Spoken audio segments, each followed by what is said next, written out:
This is part A of the KhoodeelaarTV television channel being broadcast online only on the internet from London within quotation marks UK. Now this is the first page, front page of the Fleet Street paper, the Daily Mail, which reads, ex-minister Blair's aide told me to burn Iraq war advice.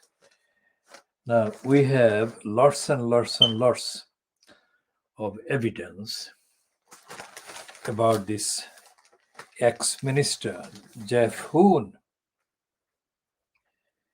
It is widely believed that when he was a student at the University of Cambridge, Jeff Hoon was known as being a buffoon. There's probably Hoon and buffoon.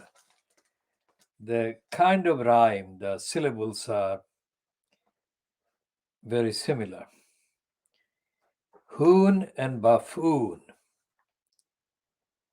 And we didn't originally create the buffoon about Jeff Hoon, but when he was temporarily, he was not in the post of Transport Secretary for as long as, say, Alistair Darling. Alistair Darling was, because Darling was the one that we diagnosed and exposed as a liar, because he kind of presented the Crossrail bill in the House of Commons. And at that time, of course, 2005, it was very much a time when international kind of treaty obligations were literally kind of almost credible, and at least in reference or references. So when he introduced Alistair Darling, who was in post as the kind of Secretary of State in the UK with the brief of transport, he introduced the Crossrail bill, and there was a kind of formal procedural question which asked the person tabling or presenting the motion or the bill if the bill complied with the conventions, the UK's international law convention or international law obligations. Was the bill compatible? Compatible was the key term, and Alistair Darling replied in the affirmative. He said, yes, it was compatible. So he was the main one who moved the crass role. He played the crass role, the main crass role, which is our phrase, Crossrail divided into crass road. Cross rail, crass road. So I created that division, and it was Alistair Darling against whose crassness the KhoodeelaarTV campaign kind of did the main kind of work for the majority of the period. We started the campaign against Crossrail plot to dig a hole in the Brick Lane, London E1 area. But Jeff Hoon was in that post after Alistair Darling was shifted from that post, and there was another one who was in that post before Jeff Hoon. It was Ruth Kelly. Now, Ruth Kelly was kind of resident in Tower Hamlets, I think in the Wapping area, because she had been married to a ex-councillor on the Tower Hamlets Council. Again, Ruth Kelly, we had to do things diagnosing her behavior, and we found, in context on the facts, that she was dissembling, she was lying, she was misrepresenting. So when she left and was replaced by Jeff Hoon, and Jeff Hoon is saying, according to the Daily Mail today, that he was ordered by Downing Street to burn a secret memo that said the 2003 invasion of Iraq could be illegal. Now, we demonstrated in Hyde Park in London on Saturday the 15th of February 2003, and I went there after kind of giving up the pursuit of a group of racists in the Regent Street area. So I went there and found that the place, the Hyde Park, was absolutely covered up, packed with people. And there were thousands, hundreds of thousands of people coming, and it never ended. Even the rally ended and the people still kept coming. So it was like 2 million people, various estimates, 2 million people. And that was one of the biggest gathering of people at Hyde Park on any issue in the history of Hyde Park. And as we left the main rally, I walked, because there was no transport, so I walked eastward or northward from the Speaker's Corner and into Oxford Street. And as I was walking through Oxford Street, I saw hundreds of leaflets on the street. And the leaflets were by the newspaper, The Observer, which was countering the demand of the 2 million people plus. And it was saying that the Iraq war plan should be supported. So it is now the Guardian owns the Observer now. And we shall talk about that ownership in due course in detail. But the point is that at that time the Observer was edited by a moron, and there was nothing, there was absolutely no concealing the racism, concealing the hatred against Iraqi people. So that was the case. The Observer distributed a leaflet, not the paper, but distributed a leaflet in Hyde Park in the West End of London, openly supporting Tony Blair's plan to attack Iraq. So this is the kind of belated admission by Jeff Hoon. I mean, this is what, 18 years? This is nearly 20 years after Hoon was told by Blair to burn the memo. Now, what does this memo actually imply and mean and entail? Because it's not the memo, just a one-off little memo. It was the word memo is a kind of typical of the kind of vile, anti-democratic, corrupt behavior of the Blair-fronted cabal. I mean, denying the memo, denying the advice, denying the evidence was the norm when Blair was in post as Prime Minister. So if Jeffun was told to burn the memo, then others must have been similarly told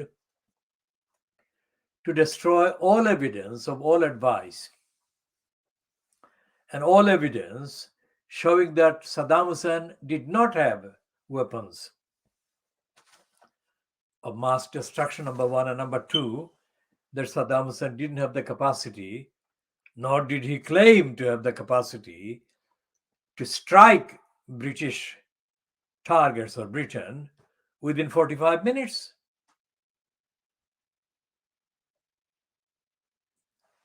Now, in the Mail today, the Daily Mail today, that is Wednesday, 5th of January 2022, the Mail is having a go at Alistair Campbell. This is a spelling with Alistair, not Alistair, because this one the spelling is Alastair,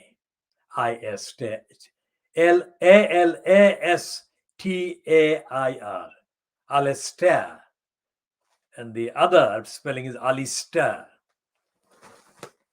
So the Alistair Campbell is being denounced, along with the coverage of the Jeffun kind of claim, which is contained in Jeffun's book.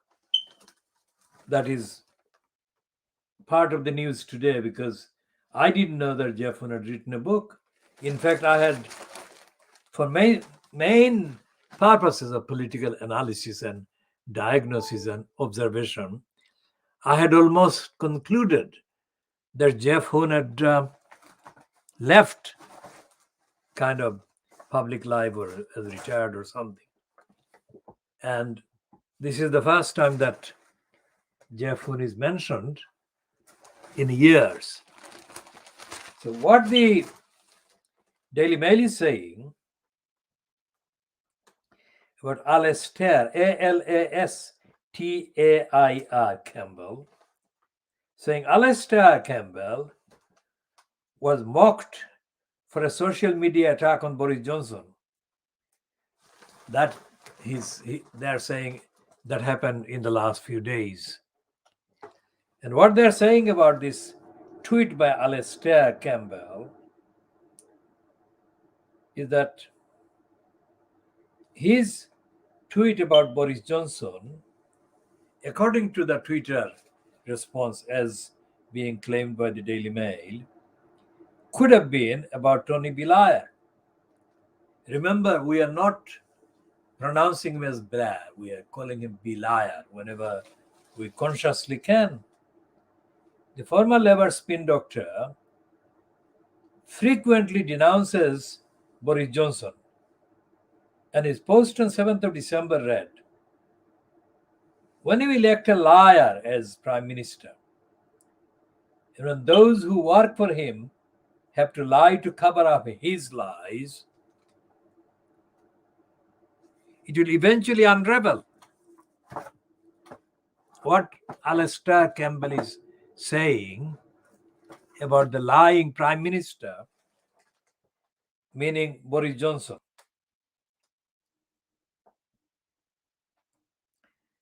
And the Daily Mail is saying one Twitter user jokingly replied, "An area you are well versed in, of course." Then the Daily Mail says Mr. Campbell was Sir Tony's press secretary in the run-up to the Iraq war, when Downing Street was accused of sexing up intelligence reports to justify an invasion of Iraq.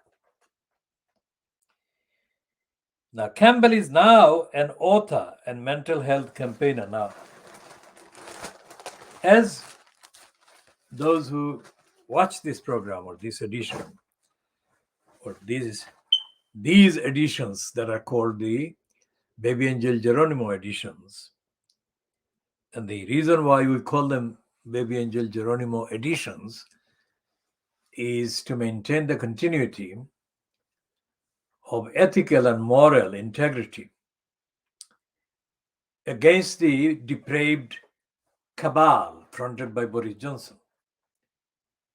Because BabyAngelGeronimo remains the most authentic, the most morally reliable and trustworthy witness who has been witnessing for years the depravity of the UK government, so-called, which is now being fronted by Boris Johnson. And BabyAngelGeronimo is an expert about government lying and denying and criminality.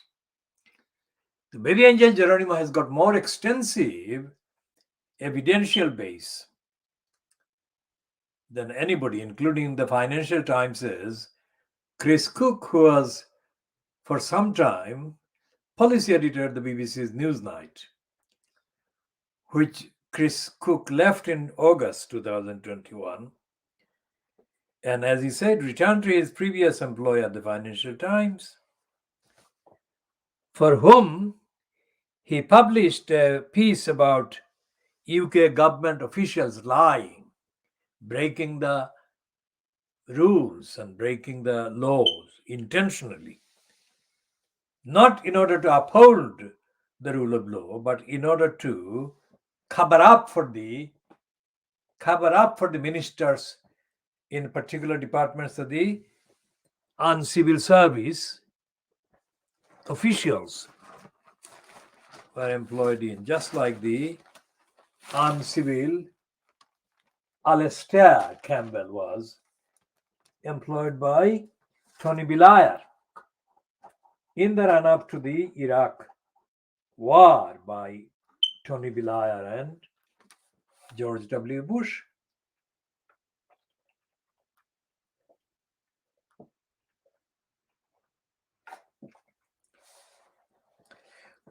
So what Chris Cook, in his piece called Notebook, dated the 31st of August in the Financial Times editorial page, said was that the UK government ministers, the civil servants, the government ministry employees were going out of their way, meaning they were lying, they were breaking the law, they're breaking the rules, and they're committing crimes to avoid any minister being embarrassed. And Chris Cook referred to a tribunal judge who had lambasted two civil servants for lying.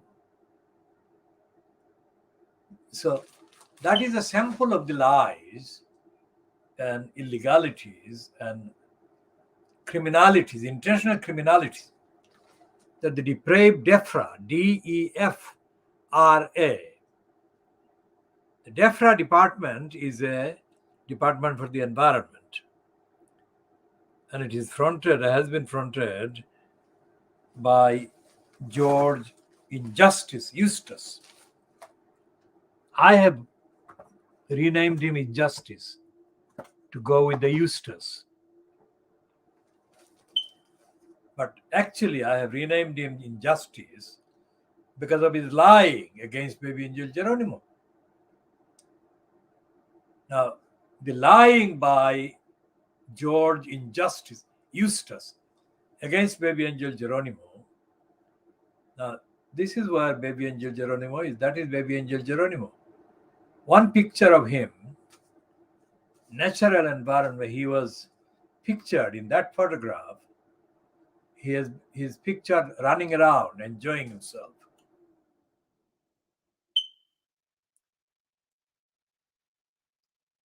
Now, in the Quran, there is this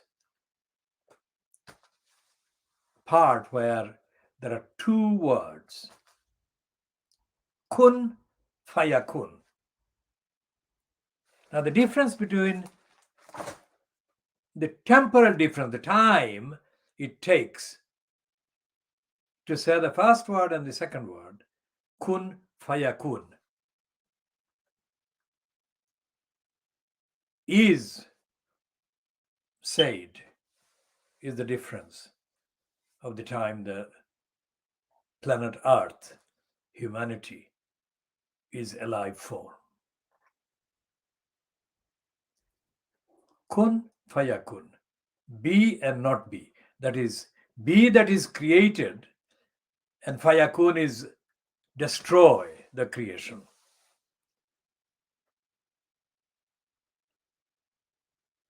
So, if all the injustices, all the evil doings done between kun fayakun by all the evildoers on the planet, then the image of the evil, the impact of the evil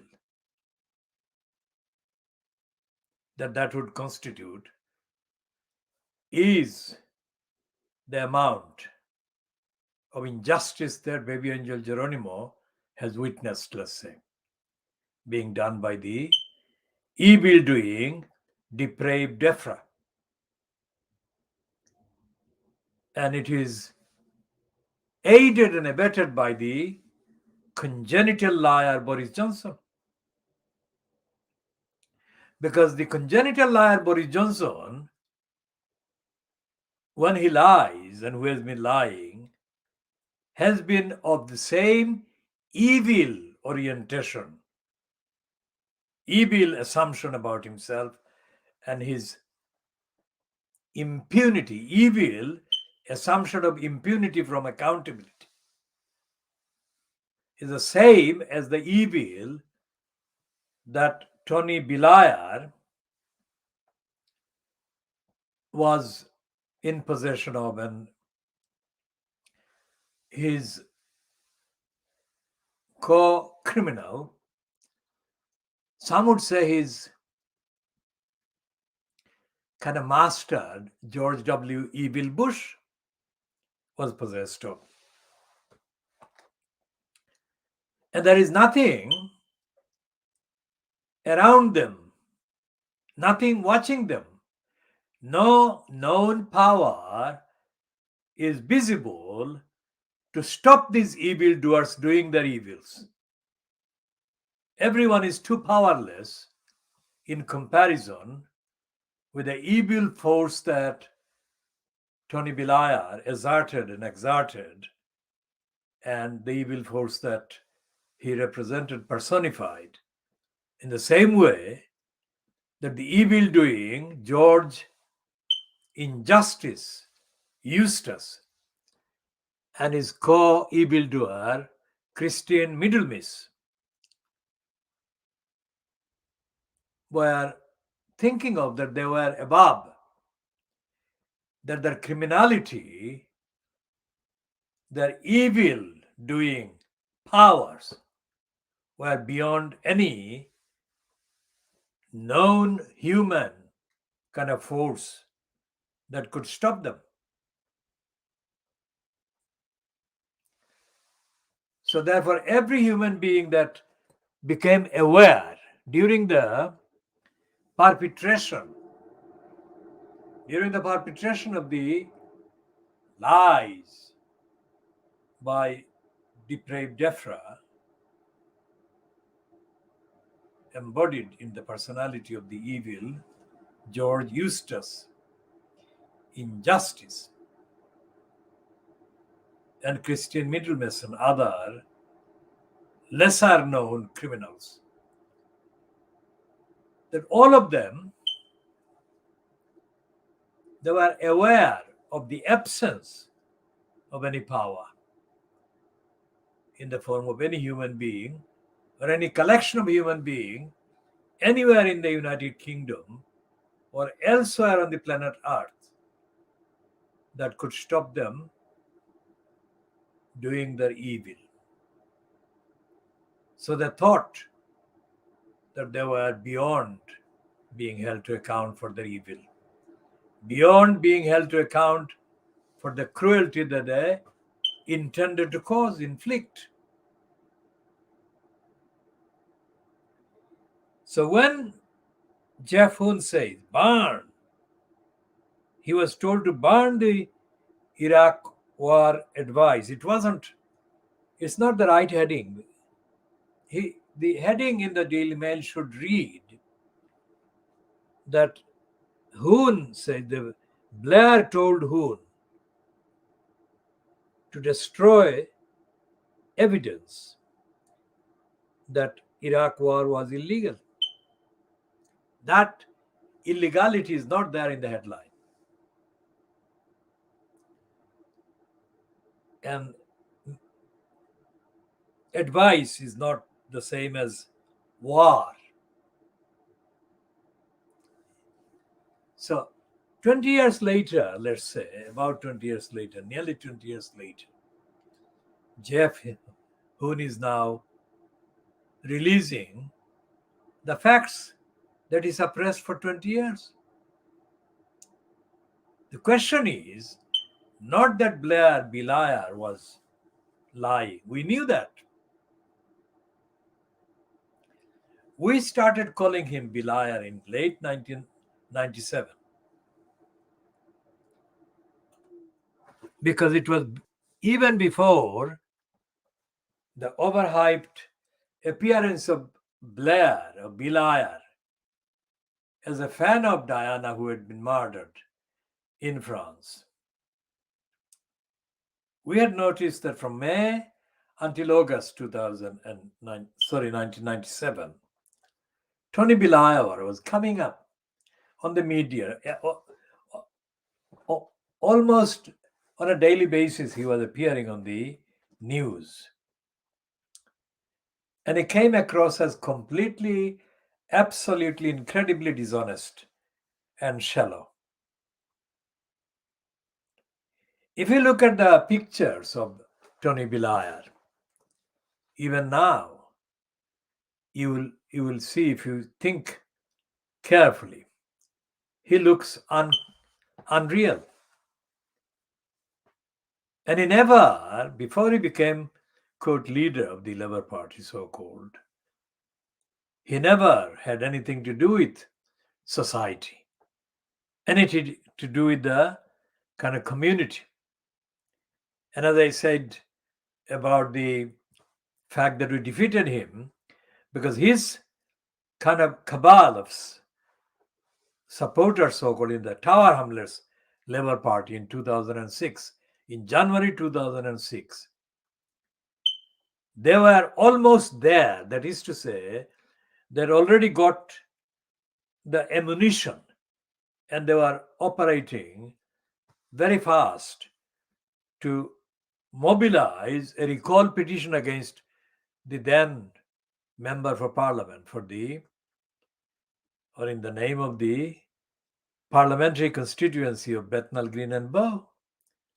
So it was my intervention, the Khoodeelaar campaign intervening to oppose that stopped Blair and his B. Liar and his supporters and saved George Galloway from being replaced, ousted by a recall petition. Now, when in January I did mobilize the campaign against Tony B. Liar, there was no sign, there was no voice, there was no sound of anybody else, either collectively or individually, making even a comment in support of George Galloway. Now, I refer to the people directly featured in that Channel 4 Dispatches program broadcast on the 1st of March 2010, fronted by Andrew Gilligan. Now, Gilligan is, of course, a racist, and Gilligan is not truthful at all on most things. But in that program, he presented a lot of facts that remain on the record. And those facts we shall be discussing some of them in this edition. So going back to the Daily Mail and the demand that Blair was a liar, and that Blair ordered Jeff Hoon to burn the evidence, particular evidence, which advised that the plan for war on Iraq was illegal.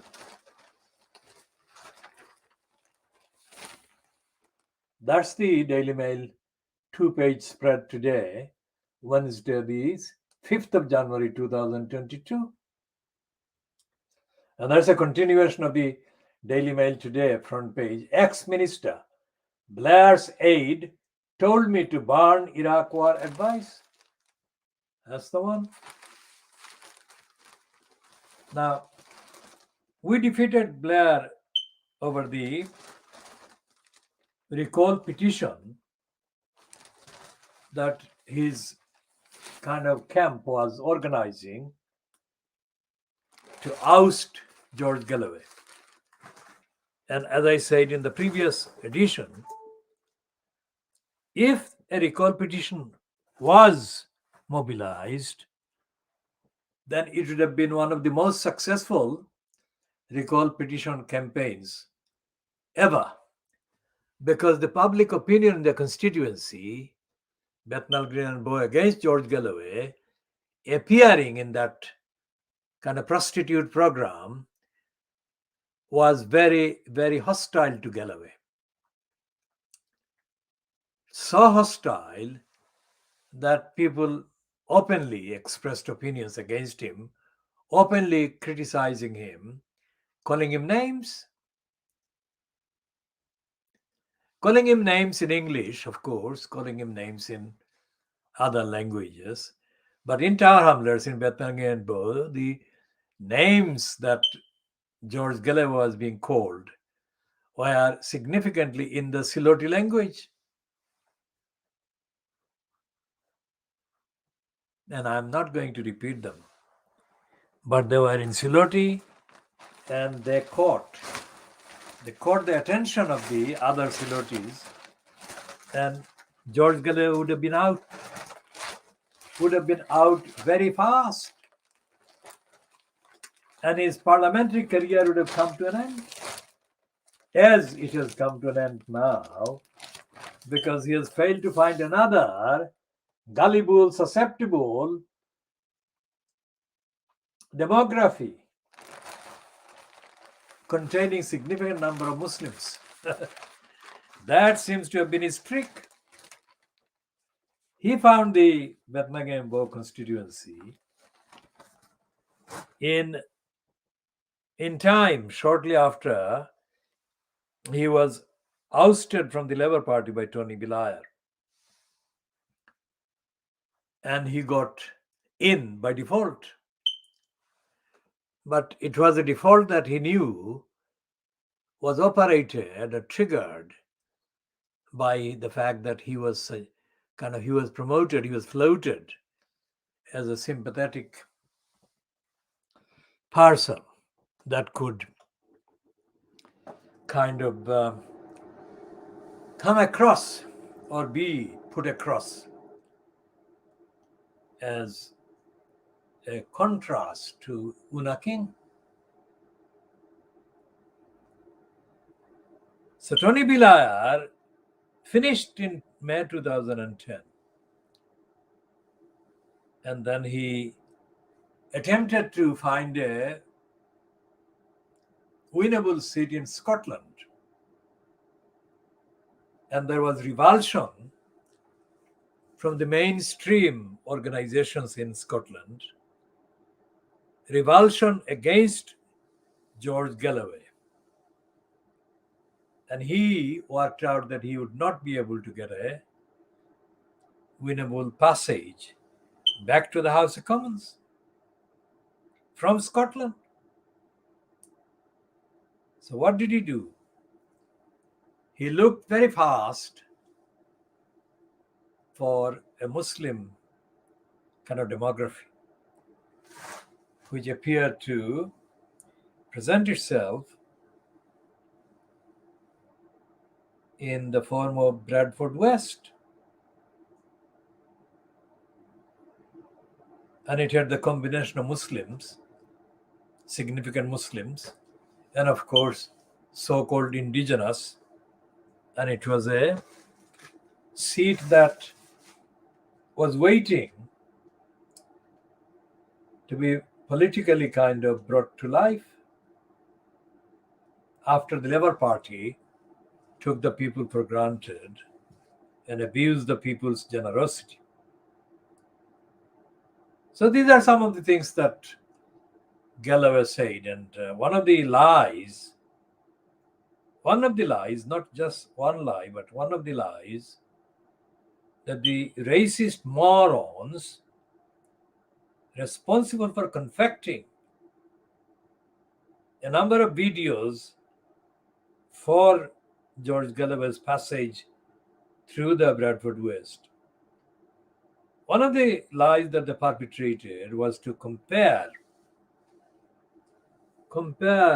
George Galloway with some of the African origin anti-racist campaigners in the USA. George Galloway has only ever been significantly connected with his alleged support for the people of Palestine. George Galloway has never, ever himself even referred to any of those people in the context of the USA. So the fact that those morons who are racists, and if they are not racist, they're pro-racist ethnic criminals, the fact that they did that, they compared Galloway with some of the most well-known, high-profiled, anti-racist African origin fighters in the USA, shows their temerity, their idiocy, and their dishonesty and their corruption. So George Galloway got in because the publicity against the Labour Party and the publicity for George Galloway, no matter how dishonest his campaign was, as I've described, they were too fast for the ordinary people to see through the criminal lying, projecting George Galloway as he never was. So the speed was too kind of fast. That was a dishonest tactic. So he got in. But once he got in, George Galloway, the Member of Parliament, in the name of Bradford West, began behaving as he mainly did in Bethnal Green and Bow. Except, when I say mainly, because the KhoodeelaarTV campaign kind of kept him in contact with the community by repeatedly giving him opportunities to make his relationship with the community's campaign real. But otherwise, given George Galloway's propensities, George Galloway is a typical British white leftist racist. Now, why am I saying racist? I didn't call him racist during the period that he was in post, because for the simple reason that he didn't express racist opinions or racist preferences while he was still in post as the Member for Parliament in the name of Bethnal Green and Bow. But since he did that, since he lost the election, 2010 election, he contested the election from the next constituency, and he lost to Jim Fitzpatrick heavily. Since he lost, George Galloway came across as completely shallow. And that's why he began to make shallower and shallower and shallower statements. One of the most shallowest and the most embarrassing series of antics George Galloway has indulged in has involved the nastiest racist of Western Europe, Nasty Nigel Farage. Nasty Nigel Farage is a congenital anti-Muslim hater. And yet here is George Galloway going and lining up with Nasty Nigel Farage, to a point where he begged Nasty Nigel Farage to give him, Galloway that is, Farage's endorsement to stand as the person endorsed by Farage against the Labour Party's candidate in Cambridge at a by-election caused by one of the Labour Party black MPs who did get recalled and who did get ousted.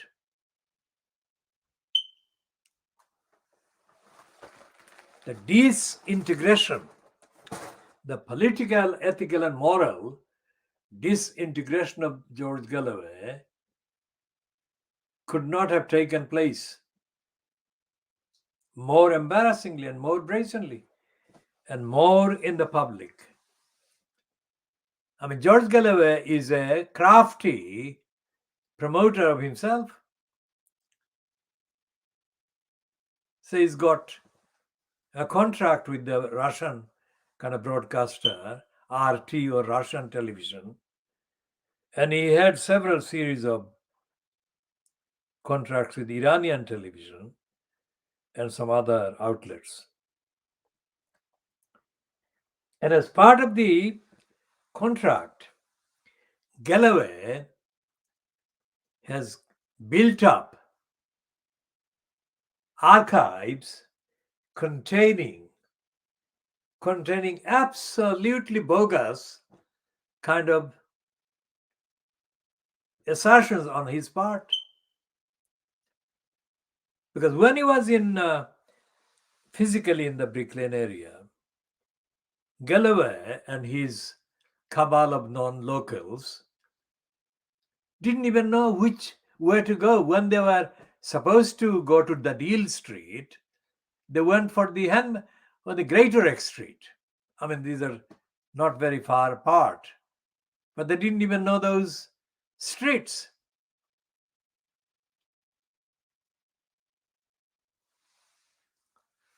And when Galloway, just before the election in May 2010, he was still in place as the Member of Parliament for Bethnal Green and Bow at the expense of Bethnal Green and Bow. Galloway was one of the list of people that the cabal of crooks wanting to install the crooked post of elected executive mayor on the Tower Hamlets Council. They invited Galloway along with Nazir Ahmad, who on Wednesday has been reported as having been found guilty of sexual offenses going back to the 1970s, or offenses that took place in the 1970s. So Nazir Ahmad, who had been already put in the house of PRs, PEE-RS, peers. I mean, literally, P is a colloquial word for urine. So the House of Peers and the House of Urine, if you like, because ethically and morally it has got no legitimacy whatsoever. Not that the House of Commons has got too much compared to the House of Peers, but the House of Peers is brazenly corrupt. It is absolutely brazenly filled with criminals and liars and fakers and all the rest of it.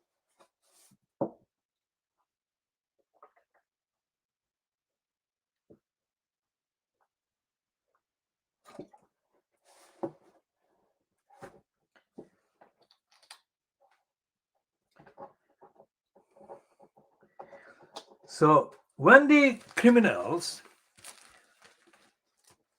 operating in Tower Hamlets to inflict on the Tower Hamlets Council the corrupt post of elected mayor,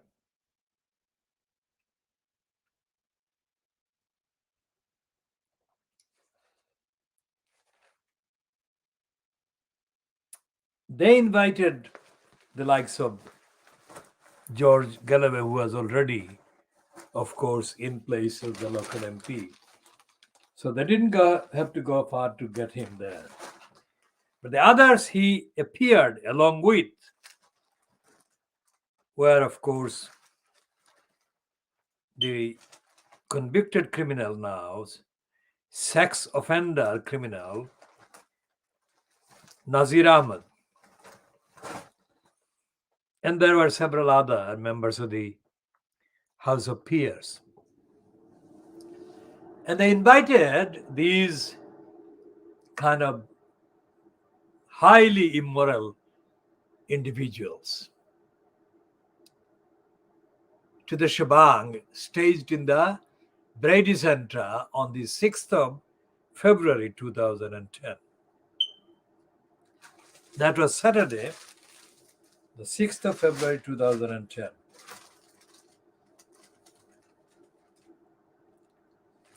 And what they did was to insult the local electors, mainly the local Muslims in Tower Hamlets, because the gathering was mainly Muslim. To what extent these individual Muslims were practicing the tenets of Islam is another matter. So they were there, gathered there as the fodder. They were there as the kind of gathering at whom these criminally compromised individuals and their images would be kind of cast. So there was this Sleaze Vaz, the Leicester East criminal, Keith Sleaze Vaz, and there was this convicted criminal, Nazir Ahmed. There was the highly discredited liar, Ken Lyingstone Livingston. And there was the now most embarrassing George Galloway. When I say most embarrassing, this is the kind of thing that I refer to in context when it is January. George Galloway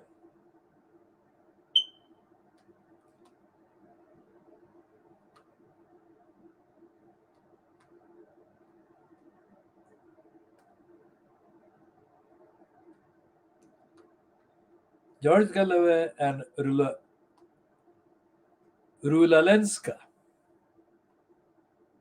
and the image should come up. Now, there are so many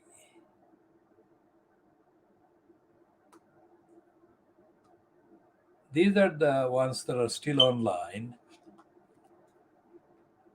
and that's Rulalenska's face close up, and on the right, that is on the right of the viewer, is a prostrate George Galloway. looking prostrate. He was not doing a worship, but he was kind of surrendering himself as a cat in front of Ruleneska. And this would have got him ousted. This was so embarrassing and so completely stupid that the people would have voted for a recall petition to recall George Galloway and oust him.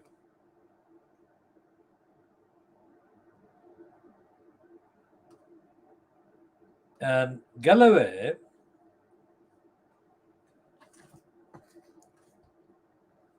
was left completely without any help in the constituency. Nobody spoke for him. And as I said yesterday, and as I've said before, when Galloway came out of the discredited, corrupt Big Brother house, he was distraught with emotional upset and kind of distress. I mean, he spoke to one person that spoke to me shortly after that, and he broke down. He didn't break down before me, but broke down before the person who told me about his conversation with George Galloway. Why am I talking so much about George Galloway? Because of BabyAngelGeronimo. Because Galloway has made the point that Galloway has made the point not just verbally, but in other ways, including by making a so-called documentary against Tony Liar and Iraq. All the things that Galloway factually says against Tony Liar are facts. And yet, years after doing the many claims against Tony Liar, George Galloway disintegrated politically himself. Not only has George Galloway has been engaged in competing with racists on Brexit. He has also, George Galloway that is, been completely lying and being irresponsible about his racist brag. I'll come to that in a second. By racist brag, I refer to the statement that he made in November 2014 at a gathering held at the Water Lily Center in Mile on that date in November 2014. Galloway said words to the effect that it was him. It was him that had made it possible for a Bengali, notice the word Bengali, to become a member of parliament in the UK. Now, it could not be more stupid. It could not be more untrue. And the fact that he could say that shows his racism. How else could he say that he was responsible for giving a Bengali the chance to become an MP?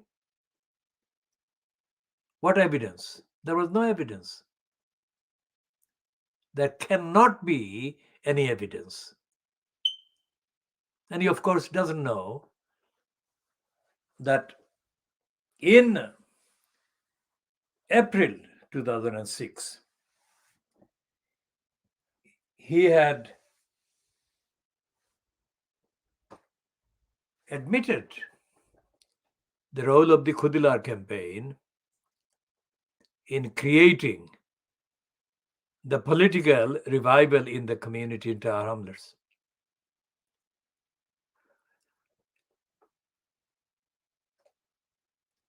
And typically, dishonestly, he spoke in the House of Commons in June 2006.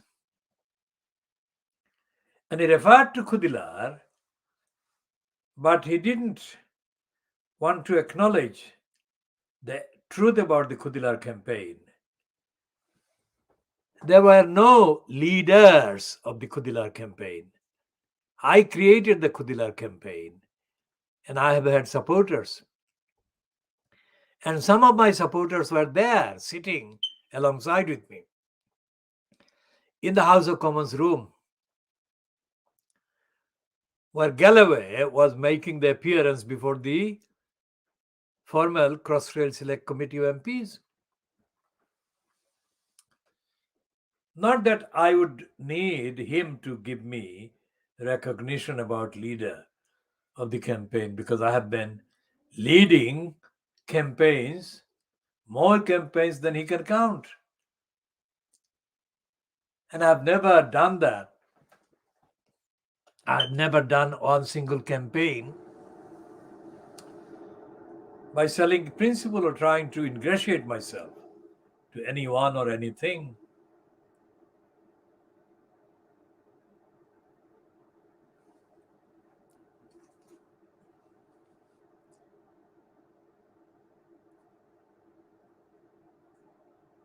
So the very person that Galloway had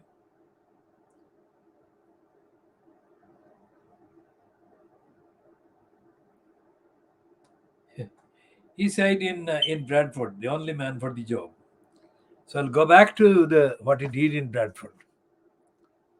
He then abandoned the people of Bradford, and he didn't do anything. No campaign. In fact, there was a series of defections and the whole respect pretense collapsed in Bradford West and on the Bradford Council. Same thing that had happened in Tower Hamlets Council.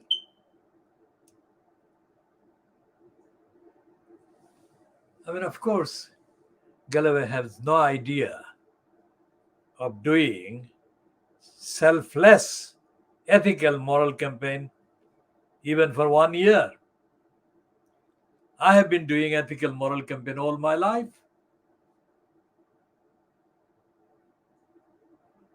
And I have given up more offers to join this, that, and the other government or whatever than George Galloway can count. So when he appeared outside the Brady Center on the 6th of February 2010, and I was on the mic. I was leading the gathering, protesting against the plot to inflict an elected mayor on Tower Hamlets. Galloway assumed that I would give him the microphone and he would speak. Now, whatever gave him the idea that here was I leading the campaign against the elected mayor, the very person that he knew for several years, leading the campaign, Khoodeelaar campaign, whatever gave him the idea that I'd give him the microphone so that he could oppose our opposition to the corrupt elected mayor post. He stood there briefly and he expected me to give him the microphone. I was not going to give him the microphone. But there were other people who were in the rally that I was kind of addressing. None of them would allow George Galloway to speak to us.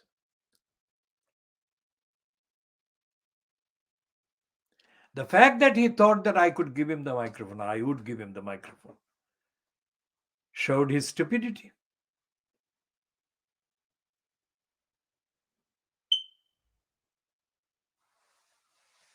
Galloway has received donations from people over the years when he has appeared on the media, British media, pretending to be a supporter of Muslims. Galloway has received donations in the post. He should declare all the donations over the years that he has received. Many of the people who sent him money have been Muslims. Not all of them, but many. And Galloway has never acknowledged that. He must do that.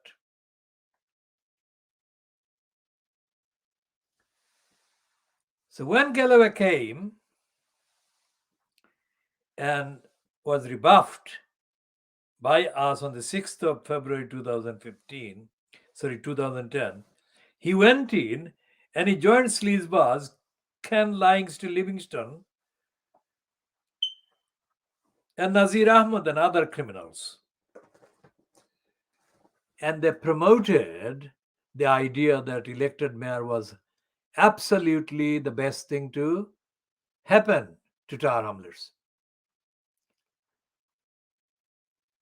That the criminals got their election, and there was a post filled by Lutfur Rahman.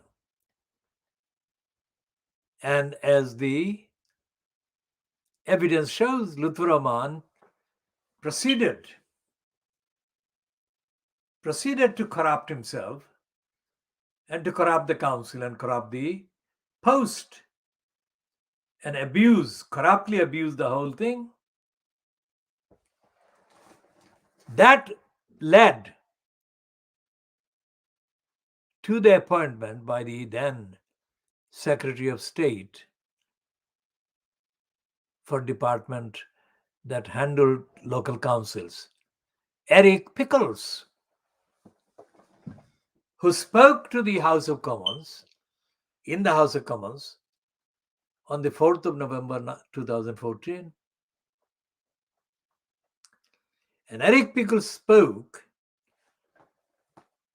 Let's see if we can access Eric Pickles on the 4th of. This is the KhoodeelaarTV television channel, part A of the BabyAngelGeronimo editions of the KhoodeelaarTV television channel. World exclusively diagnosing the Fleet Street papers.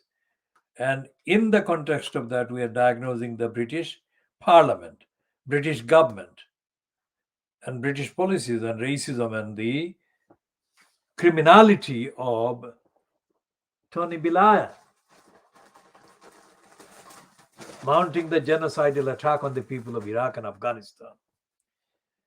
And we're doing the diagnosis of George Galloway because Galloway features whenever Tony Blair is mentioned in the context of Iraq. Galloway has got a place because Galloway has been very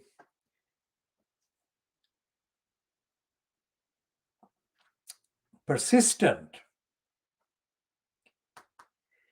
in claiming that he is against Tony Blair's Iraq war on Iraq. And our diagnosis is to show who is telling the truth. And we find that both Galloway and Tony Blair are liars. And we shall show how George Galloway is a liar on Iraq. And George Galloway is a liar to Muslims.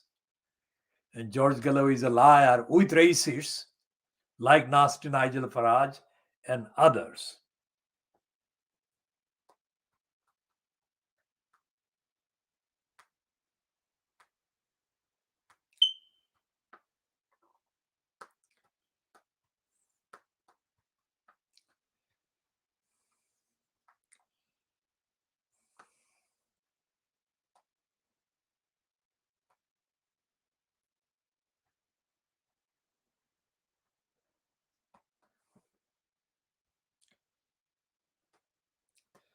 And the heading in The Guardian, that was 7 years ago. It says, The Guardian's piece is headed, Eric Pickles takes over rotten tower hamlets. What we are saying is that George Galloway is centrally responsible for the corrupt Tower Hamlets Council's corruption. I shall come to that. Now, this is the Guardian's piece.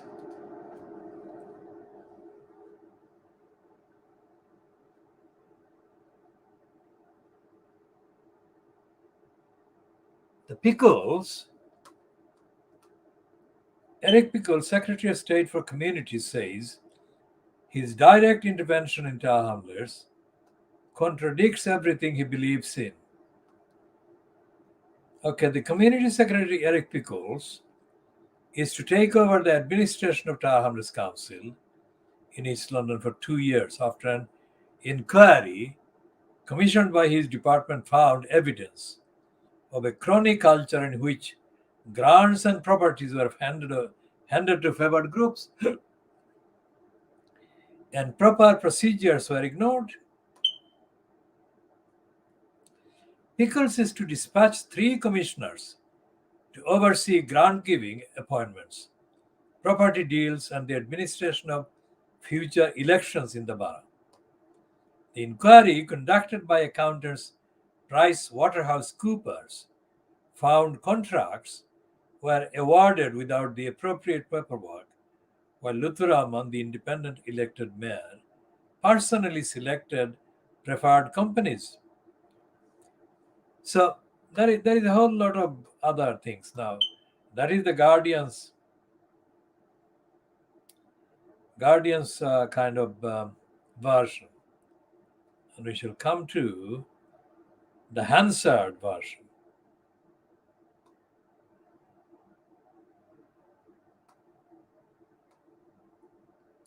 And this part of our publishing and referring to those is actually part of the evidential explanation that George Galloway lied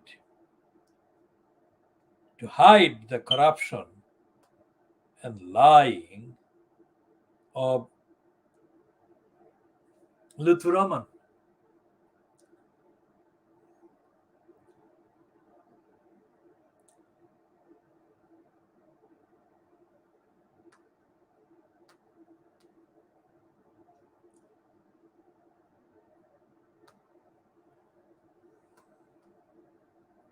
Because when he spoke at the Water Lily in November 2014, that was just a week after Eric Pickles had made the statement on the 4th of November 2014.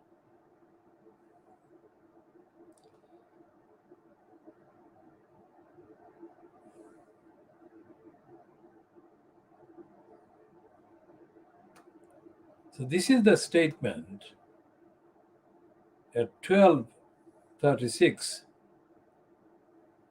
of the date 4th of November 2014, column 663.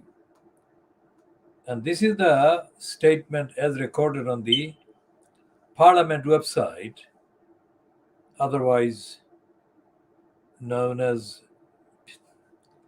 Hansard.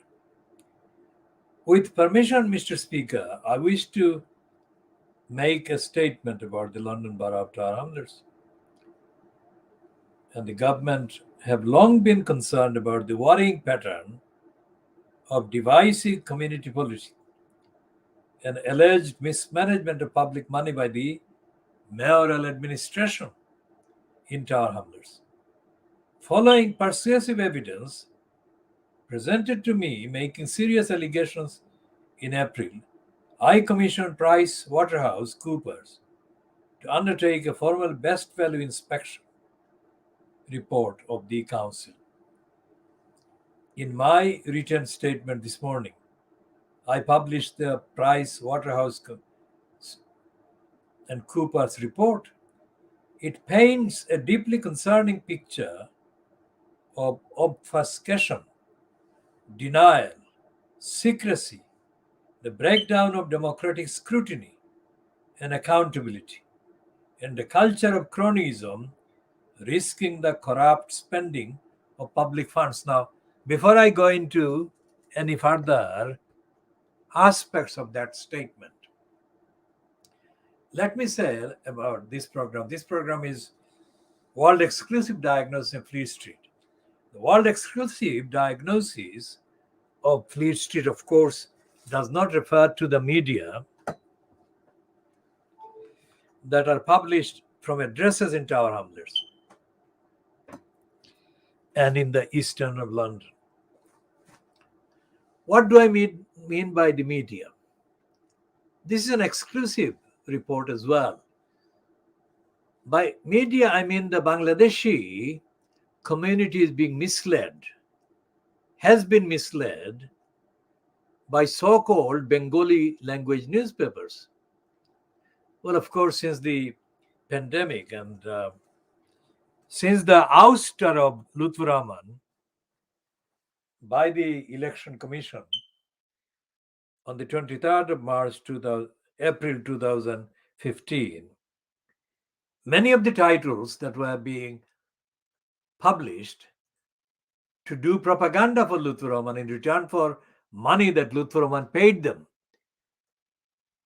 from the Tower Hamlets Council, not his pocket. He never had any money from his pocket to give to anyone. So it was all money belonged to the council that he abused in order to get himself favorably mentioned by the Bengali language corrupt outlets that they called newspapers. And these criminal titles were distributed mainly through the mosques. And most of the Friday prayers in the mosques in Tower Hamlets were kind of accompanied by thousands of copies of these criminally conceived so-called newspapers being left outside the mosques for the worshippers to pick up on their way out of the mosque. So none of the actual evidence, not the literal words, but none of the actual evidence of what Eric Pickles was referring to by referring to his commissioning of the Price Waterhouse Cooper accountants. None of these reports were actually truthfully published by these criminals, the Bengali language publishing criminals. These are criminals because they have no involvement before or since. There is no involvement by any of them in defending the community, generally in Tower Hamlets. So these crooks are also accompanied by some so-called television channels. And all the channels are controlled or have been controlled and fronted by criminals who wanted Tower Hamlets Council to give them money. And in return for the money, these criminals did propaganda for Tower Hamlets Council, and they did absolutely false and untruthful promotion for Lutfur Rahman. Now, Lutfur Rahman was never a political kind of person. He became a councillor by default. He became a councillor because he was kind of recruited into the Labour Party in Tower Hamlets as part of the Labour Party's own kind of internal rivalries among couriers. So Lutfur Rahman was not ever a campaigner, and he is not a campaigner. He has never been a campaigner. So flashback to 1st of March. 2010. And the contents of the dispatches program,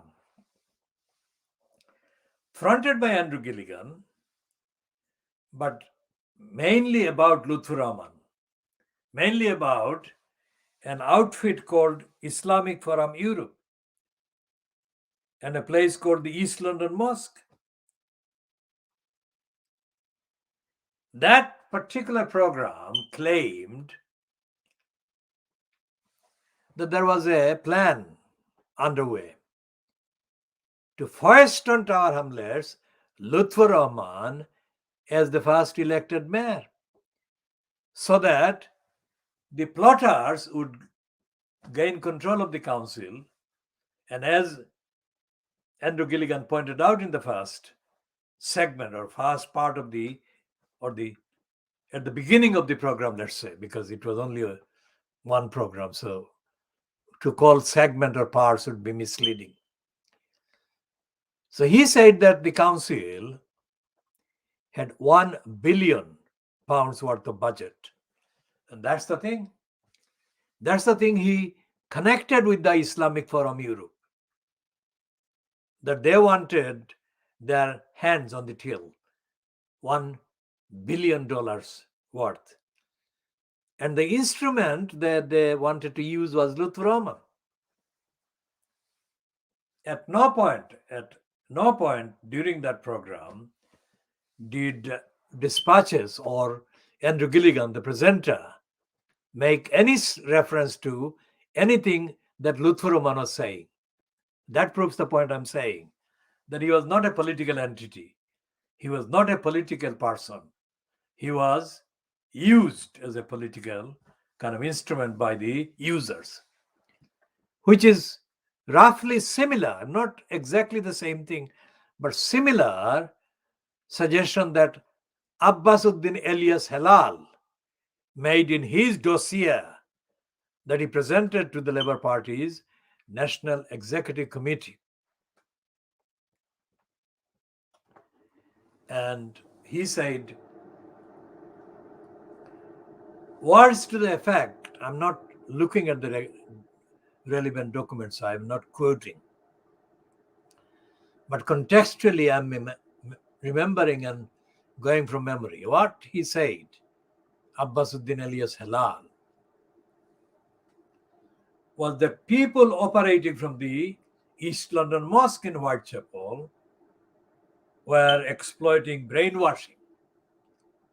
The term that Abbasuddin Elias Halal used was brainwashing Lutfur Rahman.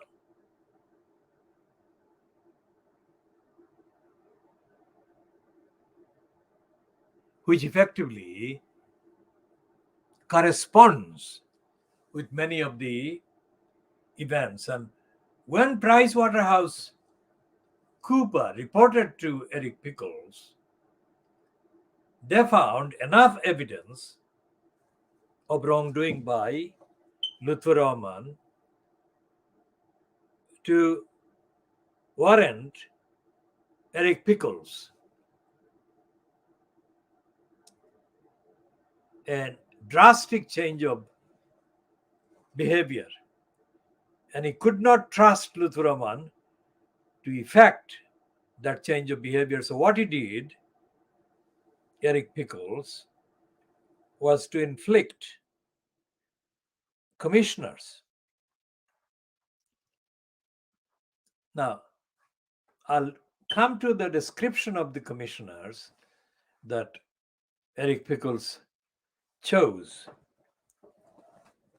because it was about the commissioner's appointment that the Water Lily meeting had so much hot air to emit.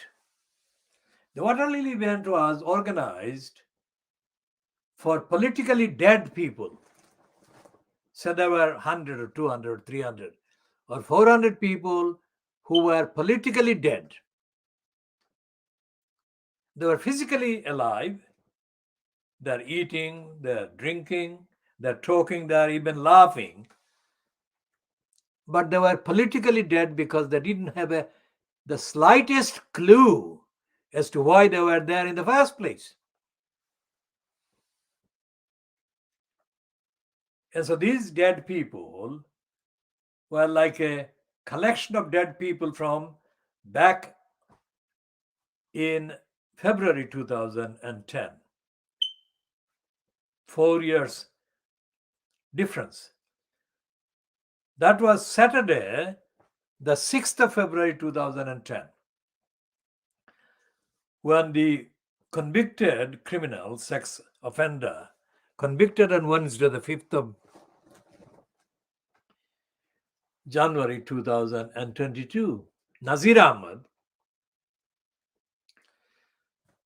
and the liar, Ken Lying Still Livingston, and the fraudster, sleazeball,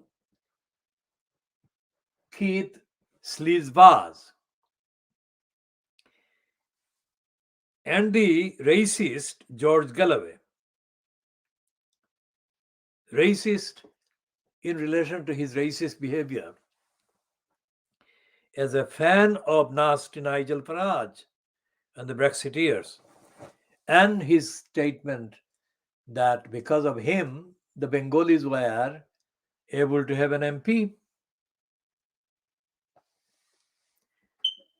Now, the people of Bangladesh, regardless of any political party or whatever, were the people of East Pakistan,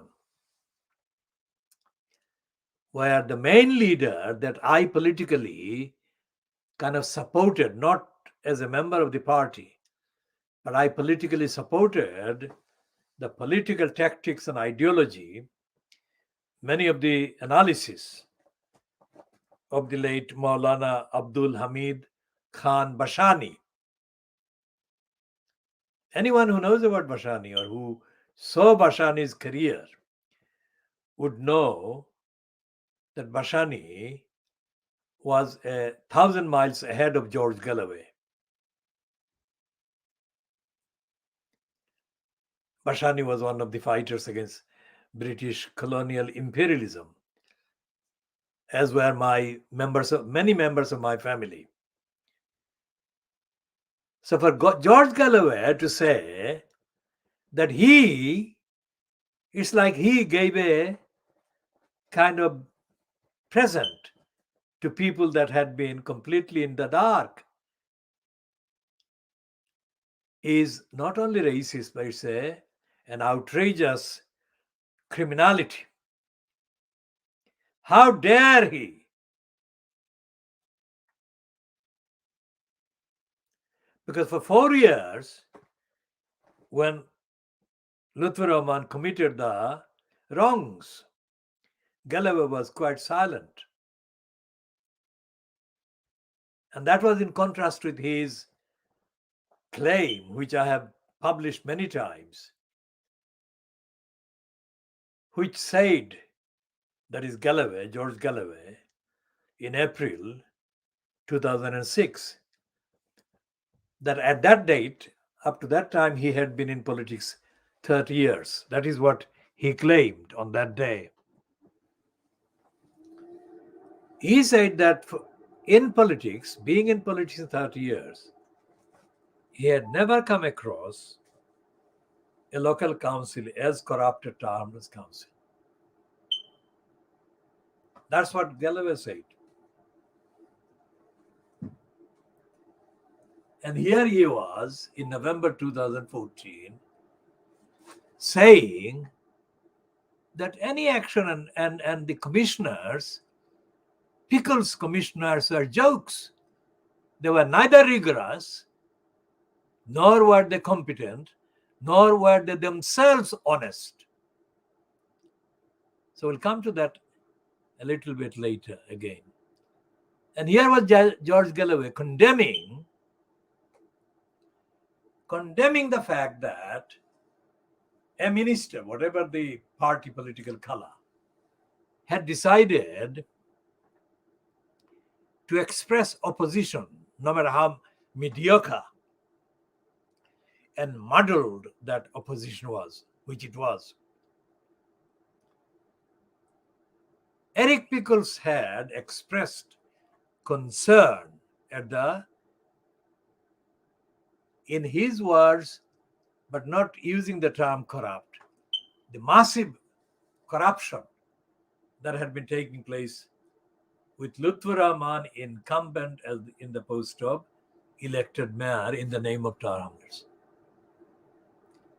So anyone, especially someone who had said on the corruption of Tar Hamlets Council that in the 30 years they have been in politics, that is George Galloway, Tower Hamlets was the most corrupt local council.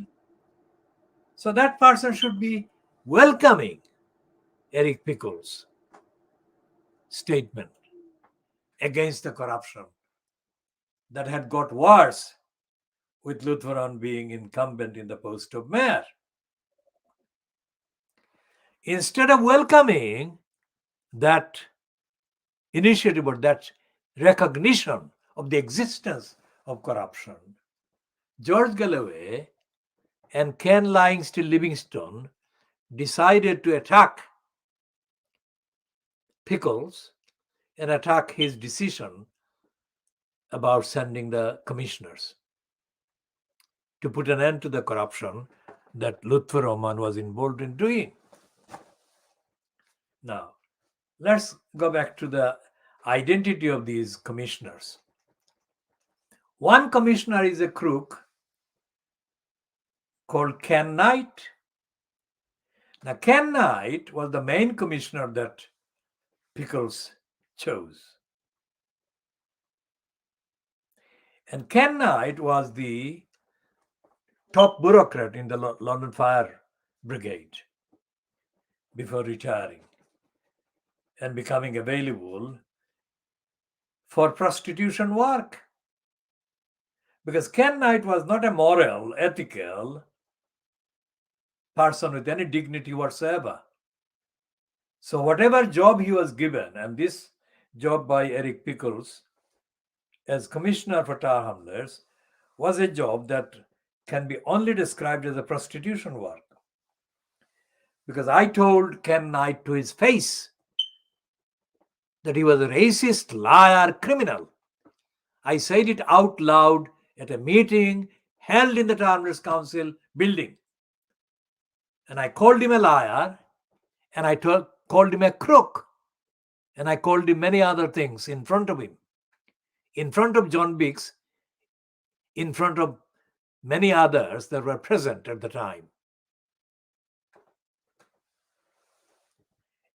That is after November 2014, when George Galloway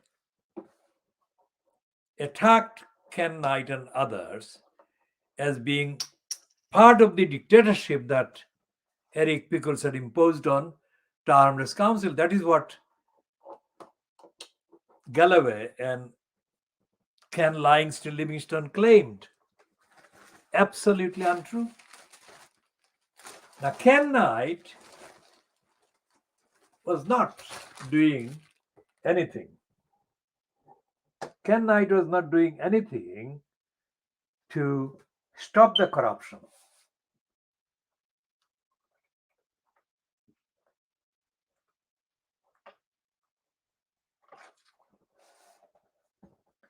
So what was Ken Knight doing? Ken Knight was doing, it's like a projection. Ken Knight was projecting the propaganda image that he was the commissioner that Eric Pickles had foisted on Tar Hamlets Council. And the fact that Ken Knight was in post 1 day a week, 2 days a week, was the deterrent, not the fact that he was doing anything like opposing corruption. Why am I doing that? Why am I saying that? Because while Ken Knight and his co-commissioners were in post, I was in daily contact with termless council, the legal section, which is the most corrupt kind of section of the council, and remains so, and has been so, had been so. And I was demanding 1, 2, 3, 4, 5, 6, any number of kind of items of information about the behavior of these commissioners in relation to particular criminality that were ongoing in the council, despite the fact that commissioners had been kind of in post for a year. So the commissioners were lying, Lutfur Rahman was lying, Eric Pickles was lying, George Galloway was lying, Ken Livingstone was lying, as were the so-called ethnicity-linked media, television channels, as well as printed ones.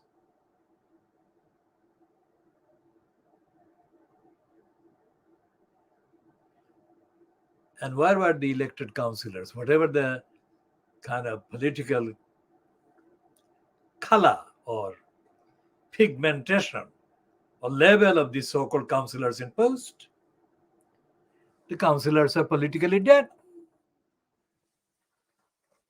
The councillors in Tower Hamlets have always been politically dead.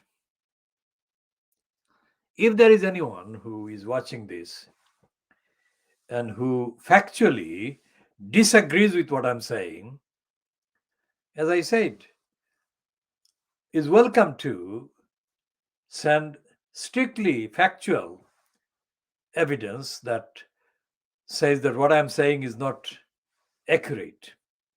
No discussion, just send the date and time and particular contents of what constitutes evidence that what I'm saying is not accurate.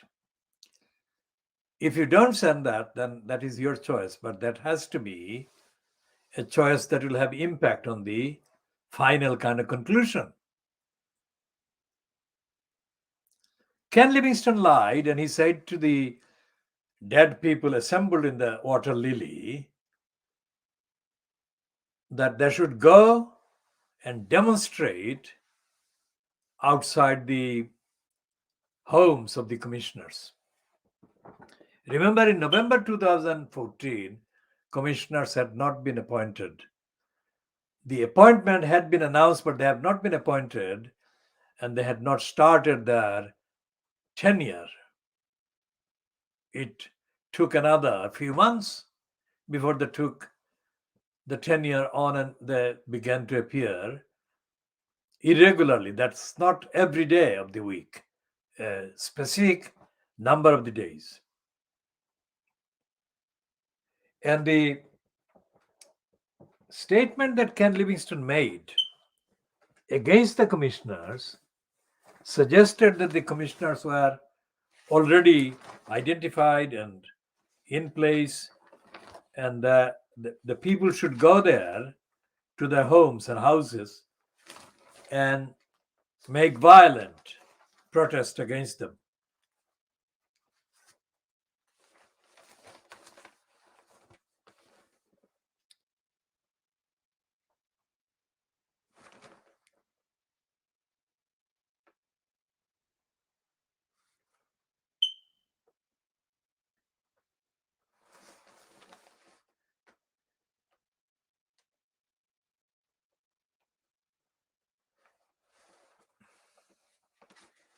And that incitement was made to a group of politically dead people. Let's see if we find the Ken Livingstone incitement accessible.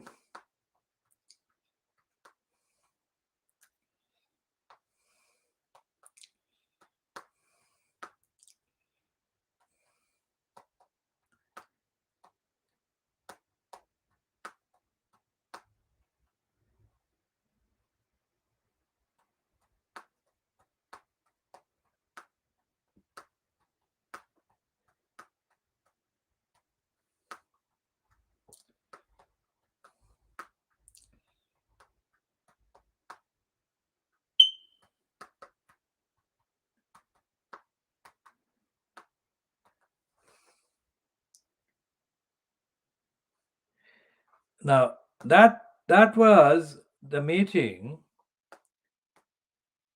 held in November, and I think the meeting where Ken Livingstone and George Galloway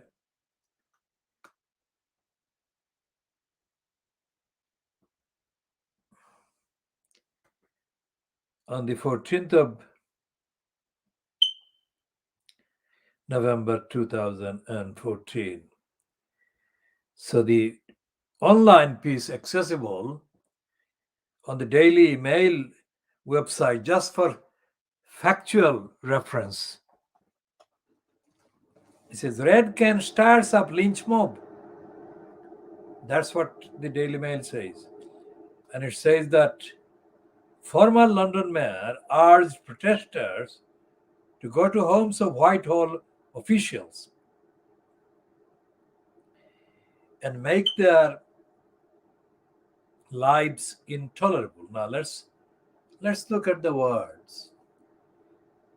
The commissioners were not employees of the UK central government, which is the only fact that enables anyone to be called Whitehall official.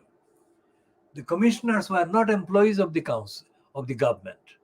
So they could not be described as Whitehall officials. Now, Whitehall is the name of a street in central London in the UK that has had several central government departments situated in it. That is why by Whitehall is normally is a collective name, just like Fleet Street is the collective name for newspapers, even though newspapers are not any longer published from Fleet Street.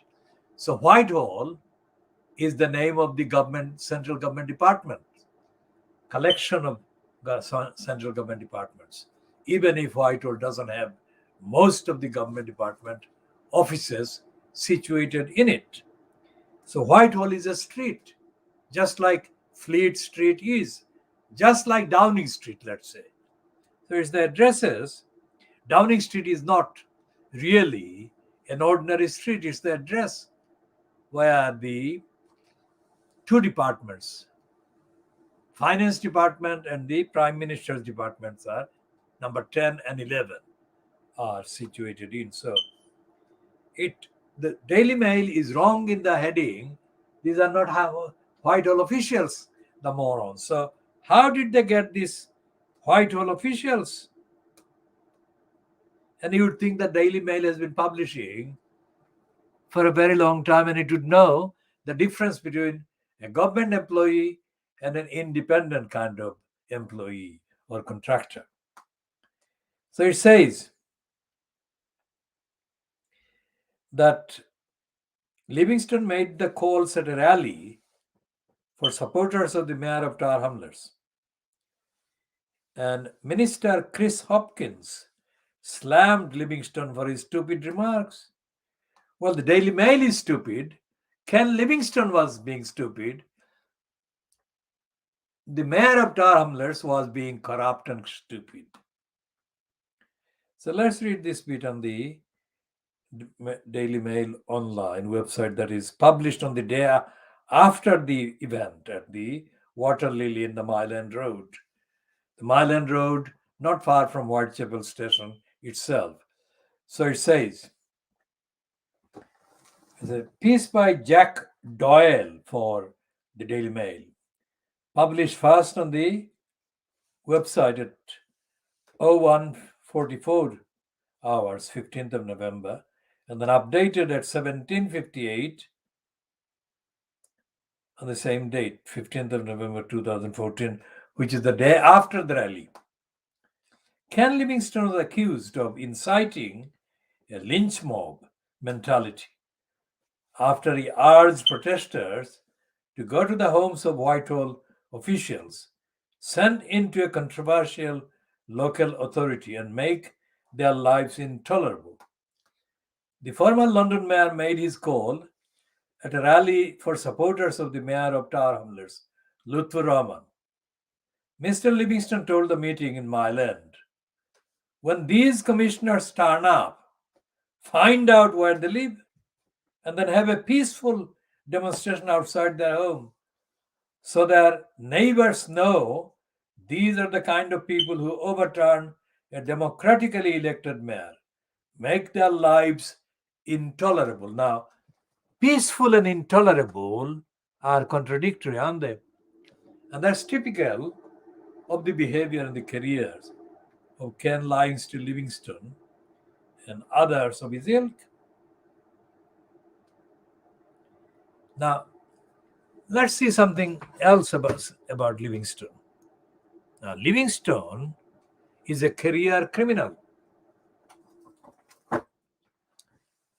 Let's go back into the his behavior when he seized control of the leadership of the Greater London Council, also known as GLC, Greater London Council, which is no longer there.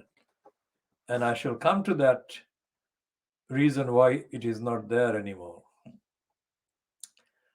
When the Greater London Council election took place in May 1981,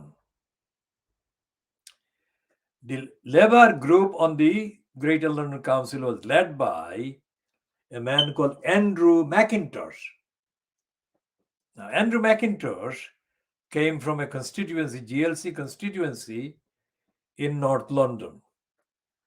And when he successfully led the Labour group on the GLC at the May 1981 election, defeating the incumbent Conservatives, which were led by Horace Cutler, Andrew McIntosh deserved due recognition and respect by the Labour Party, by the people of London, for ousting the Conservatives. At the first meeting of the newly elected Greater London Council councillors, the Labour leadership of the Labour group changed radically and changed into the hands of Ken Livingston, because Livingston had led an overnight coup against Andrew McIntosh. Now, I am no fan or supporter or promoter of Andrew McIntosh, but I'm a fan and supporter and advocate for objective, ethical, democratic, accountable leadership by elected people.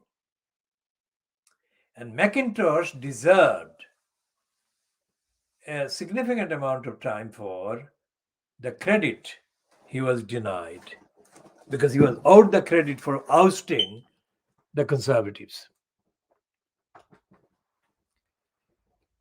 So what happened was that immediately after Ken Livingston and other dishonest individuals posing as left-wingers staged the coup and ousted Andrew McIntosh, the Greater London Council embarked on a criminal pursuit based on the GLC's money, which this Ken Livingston fronted GLC was abusing by bribing various corrupt groups in the communities across Greater London, on condition that these corrupt groups would endlessly sing the praise of Ken Livingston as the combination of all the 20th century revolutionaries, Ho Chi Minh,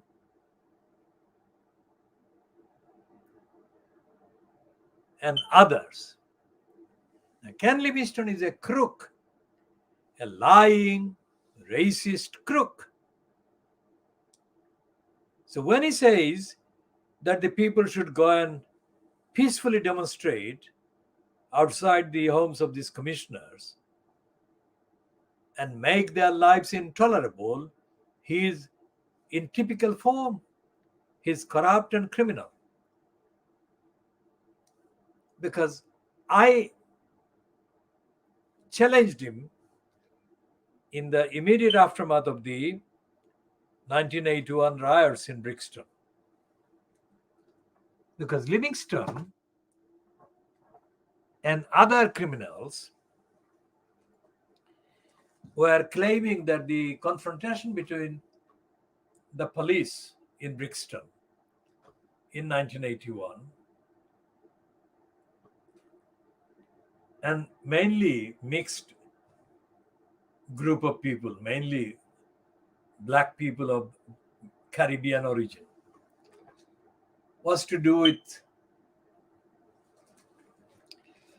the GLC type of politics not being, or policies not being practiced by the police. Let's put it this way. So I challenged Livingston at the press conference in the county hall. And not only did Livingston not answer what my challenges constituted, he was not very pleased that anyone would dare ask him questions. Now, if I have any identity in terms of tactics and in terms of profile, it is to challenge the decision makers with fact, truth-seeking questions. And as I've said before, all the lying decision makers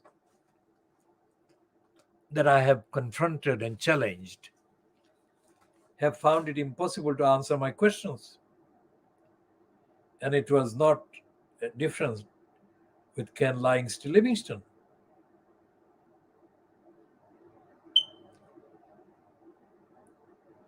And Livingston was condemned by the Labour Party at that time for making that statement. And those who condemned him included Peter Goulds, Jim Fitzpatrick, and a Labour Party spokesperson who was not named in the piece by the Daily Mail, but was attributed this quotation. Ken Livingston's views do not represent the views of the Labour Party, and any act of intimidation would be entirely wrong. Tower Hamlets Council must now work with the commissioners to ensure that what has gone wrong is put right.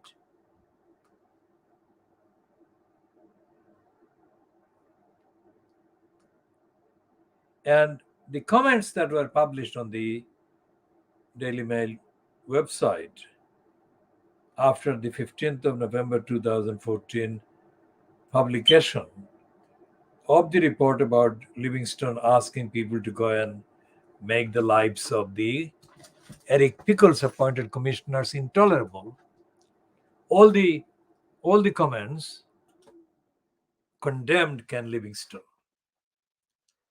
Now, as I said before, George Galloway said at that rally on the 14th of November 2014 that he, George Galloway, was to get the credit or was owed the credit for enabling Bengalis to have a member of parliament in the first place.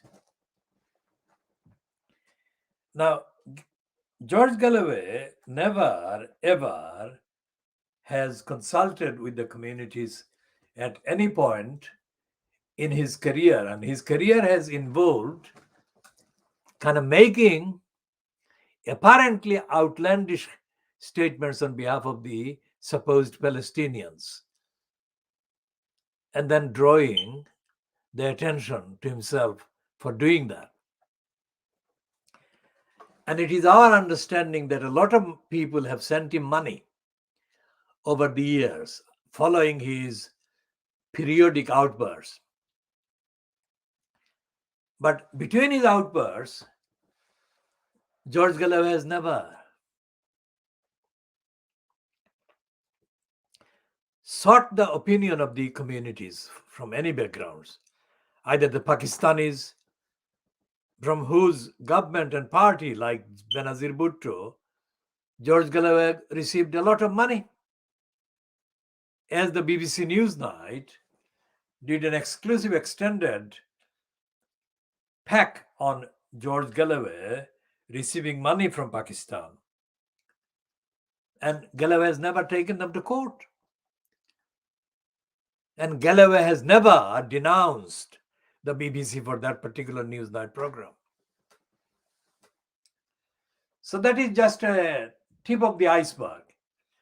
Galloway said in April 2006 that he had been in politics for 30 years and he had never come across a corrupt council as corrupt as Hrs Council.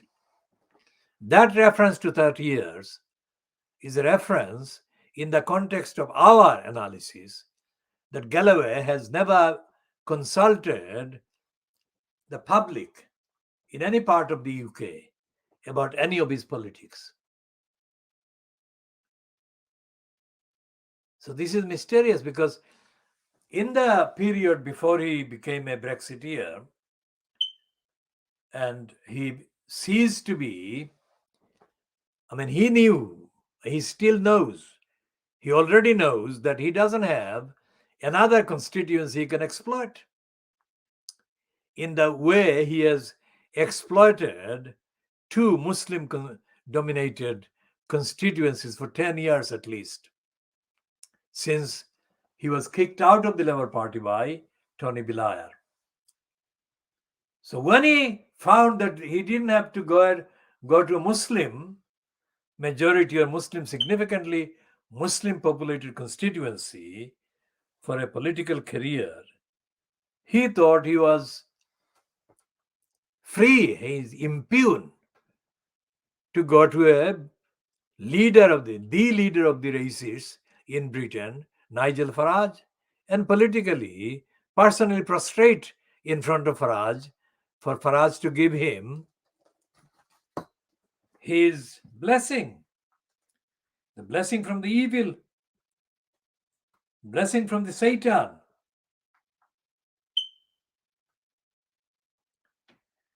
So Galloway, let's see what the accessible items say about Galloway begging Nigel Farage to give him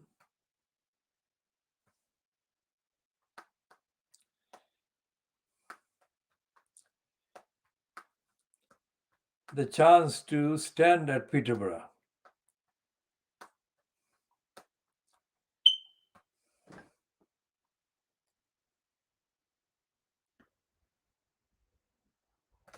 This one on the World Socialist website, and it's dated the 17th of May 2019, and it says the byline is by Robert Stevens. To what extent that name is the same as the name of a person, I don't know, but that's on the World Socialist website. And it says George Galloway was forced to admit publicly that he will not be standing as a candidate for the Brexit Party in the June 6 Peterborough by-election, coming after weeks in which he refused to say whether he was intending to stand as an independent. His failed attempt to represent Nigel Farage's party is not only confirmation of his own nationalist politics, it is indicative of how an entire layer of the ex-Stalinists and pseudo-left have become part of a new right. On 8th of May, Galloway tweeted, "I tried to persuade Nigel Farage to support my candidacy in Peterborough to emphasize the broad democratic alliance the campaign must be and balance the candidatures of Miss Widdicombe and Miss Rees-Mogg.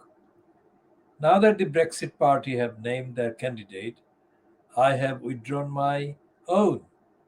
The Brexit Party is the recently founded vehicle of Farage, the former leader of the far-right UKIP. Galloway made known his intention to stand in the election in a May 1 tweet in which he wrote only, I intend to stand in the forthcoming parliamentary by-election in Peterborough. More follows. On 17th of April, he had already tweeted that he planned to back Farage's party in the upcoming European elections, tweeting, given the nature of Labour's Euro-fanatic candidates list and the crucial juncture we have reached in the fight for the full implementation of the Brexit referendum result, and for one time only, I will be supporting Nigel Farage in next month's election, the Brexit Party. The first indication that he actually planned to stand as a Brexit Party candidate was in a May 1 tweet from Pippa Crerar, the Daily Mirror political editor, who wrote that Galloway tells me that he has approached Nigel Farage directly to say he wants to stand in Peterborough by-election for his Brexit party. But if not selected, he could stand as an independent. Galloway tweeted the following day, if elected as the MP for Peterborough, my first priority will be to help secure the full implementation of the Brexit decision, made overwhelmingly by the people there in 2016. I believe I am the best placed candidate to do so and the one who would make the biggest impact in the House. For the next week, there was radio silence, during which time he must have been in intense discussion with Farage, trying to convince Farage of the need for a left fig leaf. His speech is indicated by his tweet citing the high profile enjoyed by Thatcherite former MP Anne Widdecombe and Annunziata Rees-Mogg, sister of Jacob, the backbench leader of the Conservative Brexiteers. Annunziata proudly boasts that she joined the Tory party at the age of 5. On May 9, the Brexit Party announced that it would stand a local millionaire and lifelong Tory supporter, Mike Green, as its Peterborough candidate. Green made his former fortune in the retail industry and in providing consultancy services to corporations including Conoco, Shell, Philips and Spar. Green's candidature appeared to be a partial compromise on Farage's part, as it had been rumoured that he favoured either Rees-Mogg or Widdecombe. Galloway's polite reference to Miss Widdecombe and Miss Rees-Mogg barely scratches the surface regarding the right-wing pedigree of Farage's party. While the ex-Labour MP was pleading to be a candidate, that is begging Farage. It was reported that Noel Matthews, the Brexit Party national election agent and a former UKIP candidate, had defended the fascist Tommy Robinson as being persecuted and had written Islamophobia is a silly, made-up word. A candidate for the Brexit Party in the northeast of England, John Tennant, had defended the use of a Nazi slogan in the European Parliament, directed at German Social Democratic Party leader Martin Schulz by a UKIP MEP Geoffrey Bloom. The treasurer of the Brexit Party, Michael McGaugh, was forced to stand down from any senior role after it emerged, he said, of 3 senior Labourites who have Jewish backgrounds, Ed and David Miliband and Peter Mandelson, that they had shallow UK roots or were devoid of UK roots. Tennant said many survivors of the Grenfell Tower fire were illegal aliens enjoying an amnesty. No one should, this is the World Socialist League saying, no one should accept Galloway's line that supporting the Brexit Party in the European elections is for one time only. He is set firmly on a right-wing trajectory. He played a pivotal role in alliance with Farage and UKIP in the 2016 EU referendum campaign, launching the grassroots out campaign. Galloway, whose nationalist agenda and support for Brexit are derived from his political origins as a Stalinist, embraced Farage and lined up with representatives of the arch Thatcherite wing of the Tory party as he issued the call left, right, forward march together. In the face of substantial opposition, even among his own supporters on social media, Galloway has defended spending weeks in discussions with Farage, literally begging the Brexit Party leader to be on his platform. Remember, I said begging. I said begging before this piece. I didn't read this when I said begging because I had said begging based on other observations and factual confirmations. After being rejected, Galloway tweeted to the Brexit Party leader, "No hard feelings." So he's still begging, ingratiating himself to nasty Nigel Farage. The following day, during Farage's 34th appearance on the BBC Question Time current affairs panel show, Galloway commented that Farage is 3 against 0 up so far against the other politicians. He retweeted a gushing comment from another individual in honor of Farage's party after one poll showed that it could win a higher percentage in the European election than the Conservatives and Labour combined. The Brexit Party has mobilized and is like Sherman's march to Atlanta, unstoppable, as predicted by George Galloway weeks before many other commentators. Galloway is only the most prominent representative of the right-wing political organization of sections of the pseudo-left, made under the guise of putting forward a patriotic but still supposedly left Brexit. Another advocate is Paul Embury, a Fire Brigade Union Executive Council member, on March 29, the day UK was set to leave the EU, before further extensions were granted. Embury was a featured speaker in the pro-Farage Leave Means Leave demonstration in London. And this piece by the World Socialist website is dated the 17th of May 2019 and is byline to Robert Stevens. Stevens is spelled Stevens. As I said at the beginning, whether it's a made up name or real name, I cannot conclusively say at this stage, but it looks like a made up name or name that I have not come across before.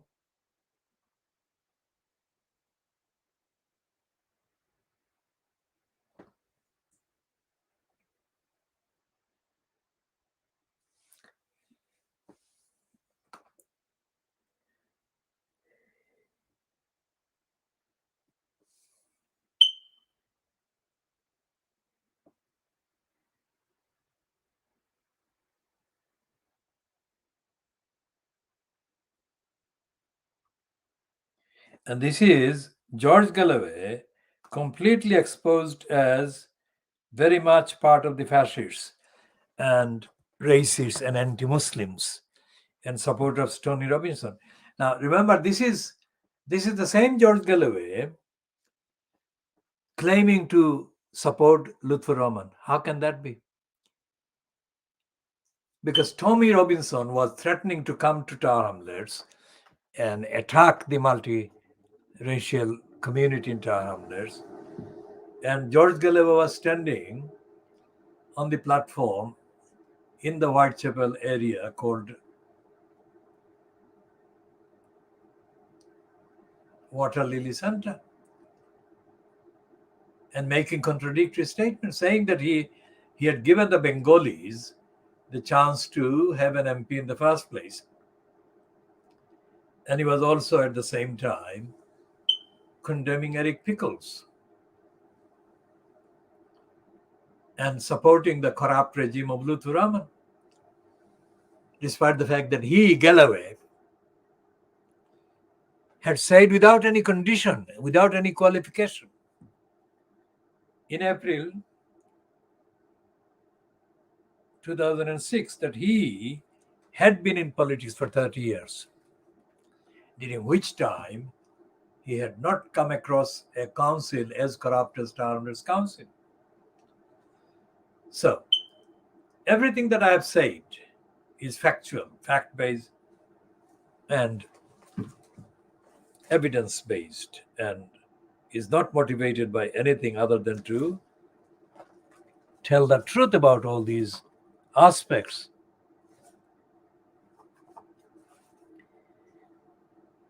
What the role of George Galloway as an agent for the fascists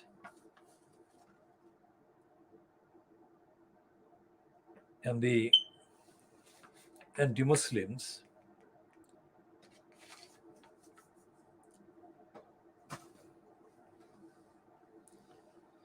shows is that the fight against racism, the fight against corruption, fight against political corruption and criminality, and fight against war criminals like Tony Blair, there is no difference. There is no difference between Tony Blair and George Galloway now. The claims that Galloway made during the period when he thought that Saddam Hussein would survive the various attempts to dislodge him. That is when he went there and had that meeting, well-publicized meeting with Saddam Hussein, during which meeting he, Galloway, praised Saddam Hussein. What did he say to Saddam Hussein? I shall quote that statement again.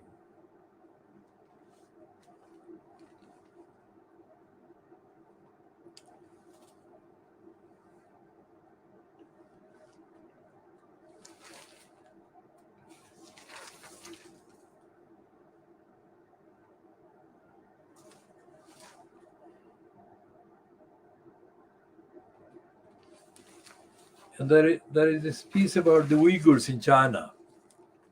The Uyghurs in China, on page 26 of the Times of Wednesday, 26 of the Times on Wednesday, the 5th of January 2022. There is a rare piece by this right-winger called Roger Boyce. And the heading is Western Greed Trumps Rights of Uyghur Slaves.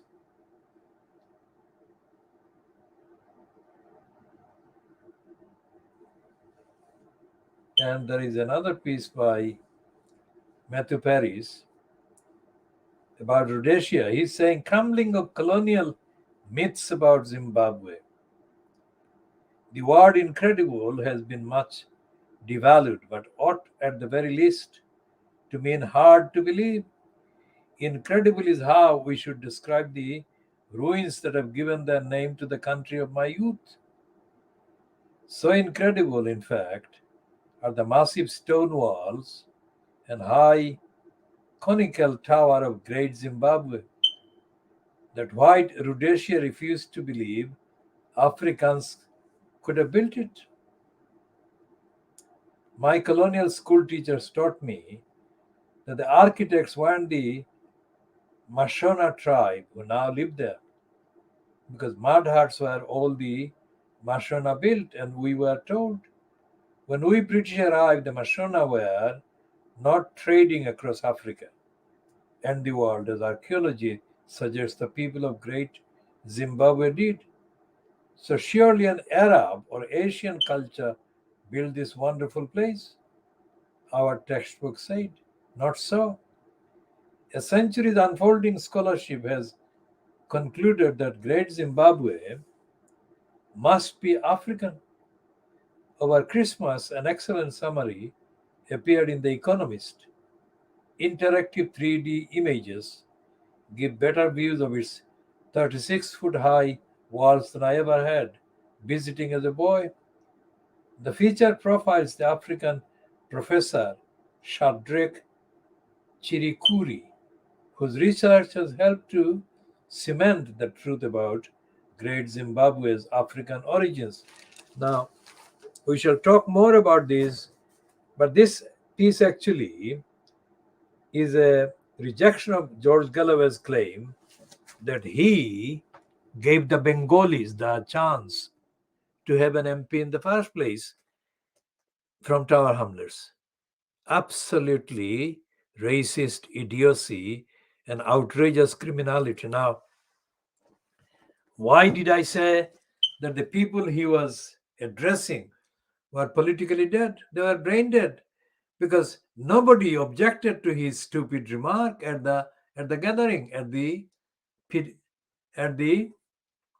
Water Lily Center in Whitechapel. Marlin Road is in actually Whitechapel area. That particular complex actually is in the Whitechapel area. And that is how it is. When Ken Lying Still Livingston appeared at the Altavali Park, literally days before the 2008 GLC election, not GLC election, the London mayor election, he did so accompanied by a number of white dinosaurs. And I mean, unbelievable, these people. They were addressing a gathering of dead people locally, organized with the help of the collusion from the people who control the complex of buildings called the East London Mosque and the London Muslim Centre. These people don't interact with ordinary members of the electorate. This is a cabal, this is a secret society. And when I was trying to photograph Ken Livingstone, one of the dead youngsters kind of tried to obstruct me.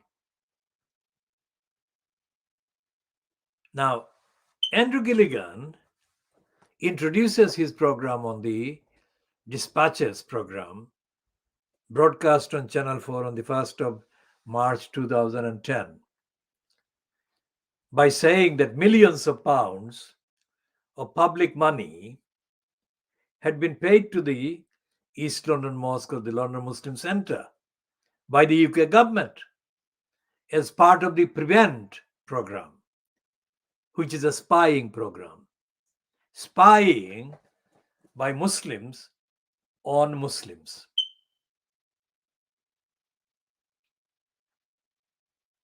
So when this unidentified young person belonging to that group tried to physically obstruct me, taking pictures of Ken Lying Still Livingstone, he was doing the prevent.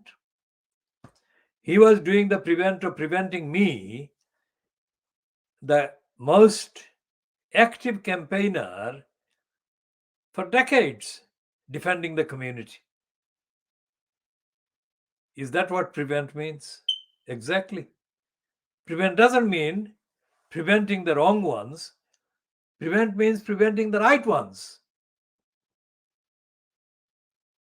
And there is no one more to the point than I in the campaigns. So that is how degenerate the whole program is. And that entry in the Wikipedia about the operation of brainwashing, grooming these girls, the Bethnal Green schoolgirls, grooming these girls from a location in the East London Mosque by a kind of collection called the Sisters Forum.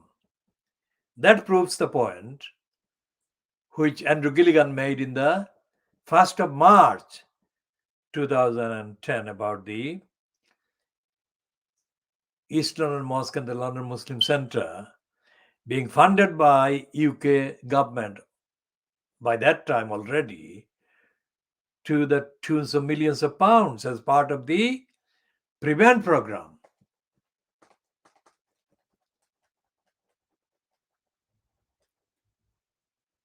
Now, the very PREVENT program was supposed to prevent radicalization, wasn't it?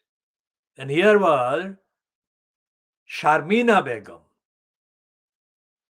the first of the three girls that went to Syria, was being groomed, radicalized by the Sisters Forum from the very building funded by UK government under PREVENT scheme to the tunes of millions of pounds.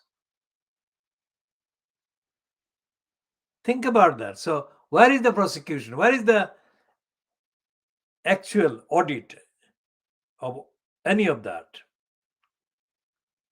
Just like the corrupt regime fronted by Lutfur Rahman has been extensively accused of corruption and abuse of money and funds and properties and has not been prosecuted at all.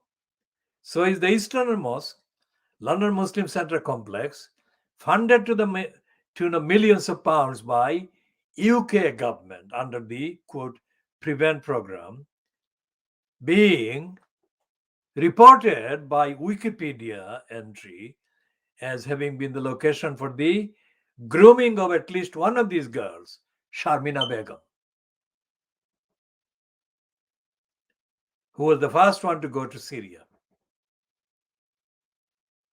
And then when the other three arrived in Syria, they soon met up with Sharmina Begum. So they knew one another, or they knew who the other was. And the connection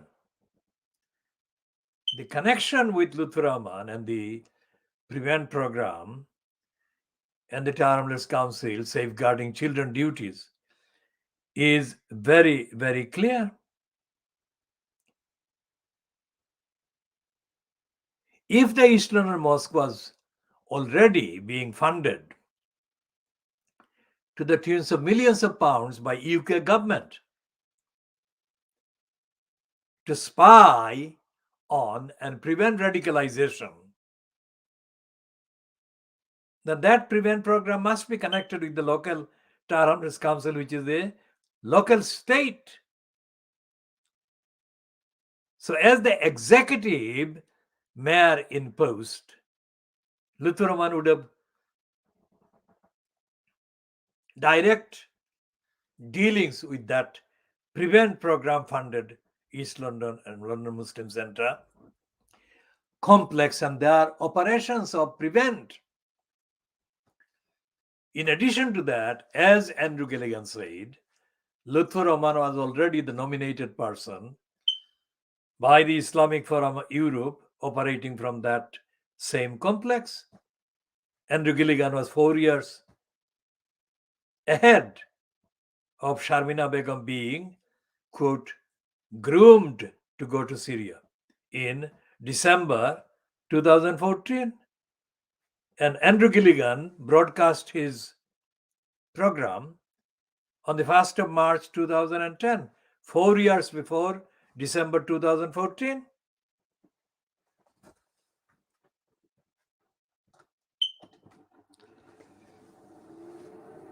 So where are the elected councillors in Tower Hamlets? They're politically dead because you can't find any single councillor of any description expressing any concern about any of it. Even after many times, the references have been made many times about the role of the Sisters Forum operating from that location, that complex. So,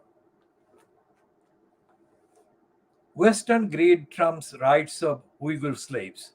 Now, here is Roger Boyce, who is saying that German firms desire to overlook use of forced labor in China has troubling historical echoes. Now, what he's saying is that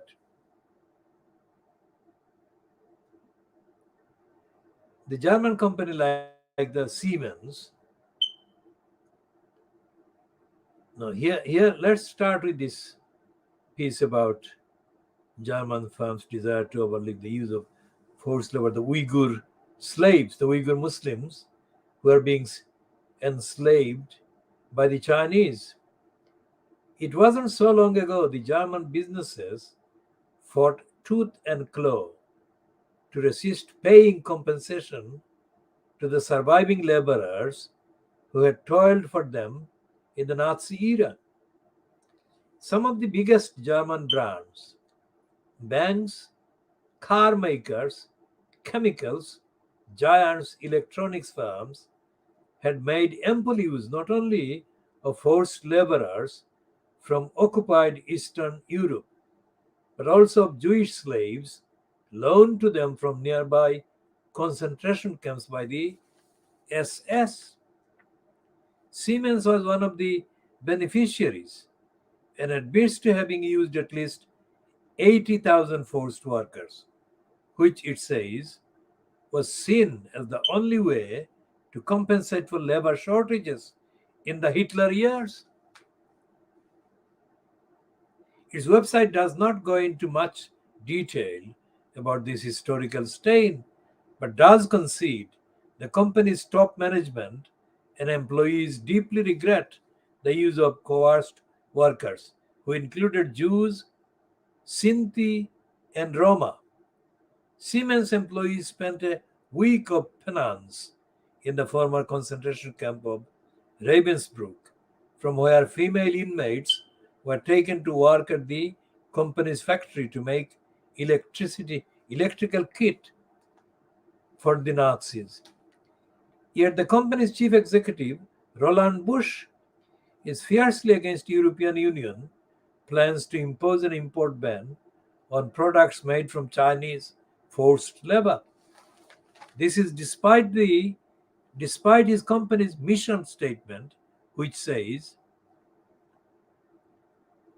"We have a zero tolerance approach to forced labor, slavery, and human trafficking in any form, in any part of our business or supply chain." Siemens and other German companies are on the wrong side of this debate, and not only because of the historical echoes. The Western tide, alert to what happened in Europe in the 1930s, has been turning against Beijing's treatment of more than 1 million Uyghurs who have been pushed into re-education camp in Xinjiang, farmed out to factories in the other parts of China, and restricted in their practice of Islam. That may not be, strictly speaking, genocide as many Uyghur activists claim, but there have been plenty of reliable witness accounts suggesting they are a severely repressed minority, muzzled, surveilled by intrusive high-tech policing, maneuvered like cattle, forcibly sterilized. Western companies that seek to make profit by doing business in Xinjiang make themselves complicit. Now, it's not he's not kind of in denial. He's summing up the facts there. The Biden administration's Uyghur Forced Labor Prevention Act bars the import of all goods from Xinjiang unless companies offer verifiable proof that production did not involve slavery. In the first instance, that will hit clothing retailers in the West, since young cotton accounts for about 20% of the clothing sold in the US. It looks as if the new German government, with a green foreign minister, will go the same way. Bush, however, said this does not show the necessary respect to China and the West, and the West will shoot itself in the foot as the region plays a key role in the world's production of solar panels. Plenty of businessmen agree with him. After the war, that is the Second World War, and even as recently as the 1990s, when German companies were fearful of class action lawsuits from former slave laborers, the rationale was we had to do it. The Nazi state put us under immense pressure. So we shall be talking about that in the context of Muslims' role. Uyghurs are under attack, as the Times piece acknowledges. The Uyghurs have been under attack for years. And the information is that the so-called extreme Muslim president of Turkey, Erdogan, himself is complicit with China and is not kind of pushing for action to end the enslavement and concentration camp life of the Uyghur Muslims in China. And no Muslim country, including Pakistan, which has got increasing kind of involvement with China, which is spending a lot of money, taking over many parts of Pakistan.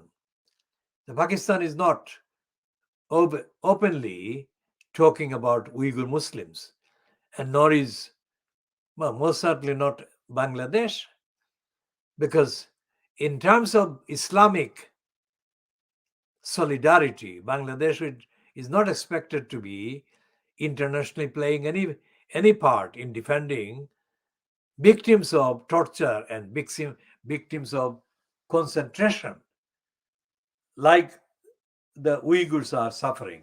Uyghurs are suffering for many years. So the United Nations humanitarian kind of outfit, the United Nations Refugees, Humanitarian Commission, Human Rights Commission, etc.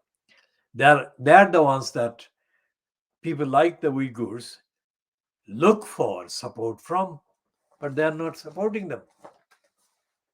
And this is true of the state in which the Rohingyas have been condemned by the United Nations, which is not upholding the Rohingyas either in Burma itself or in Bangladesh, where the Rohingyas are being increasingly denied of basic civil rights and human rights. And this may be to do with the fact that the volume international aid that the Bangladesh government received under the banner of hosting hundreds of thousands of Rohingyas, that amount is drying up. So the state of human rights violations against Muslims right across the relevant areas in Asia is dire and is getting worse.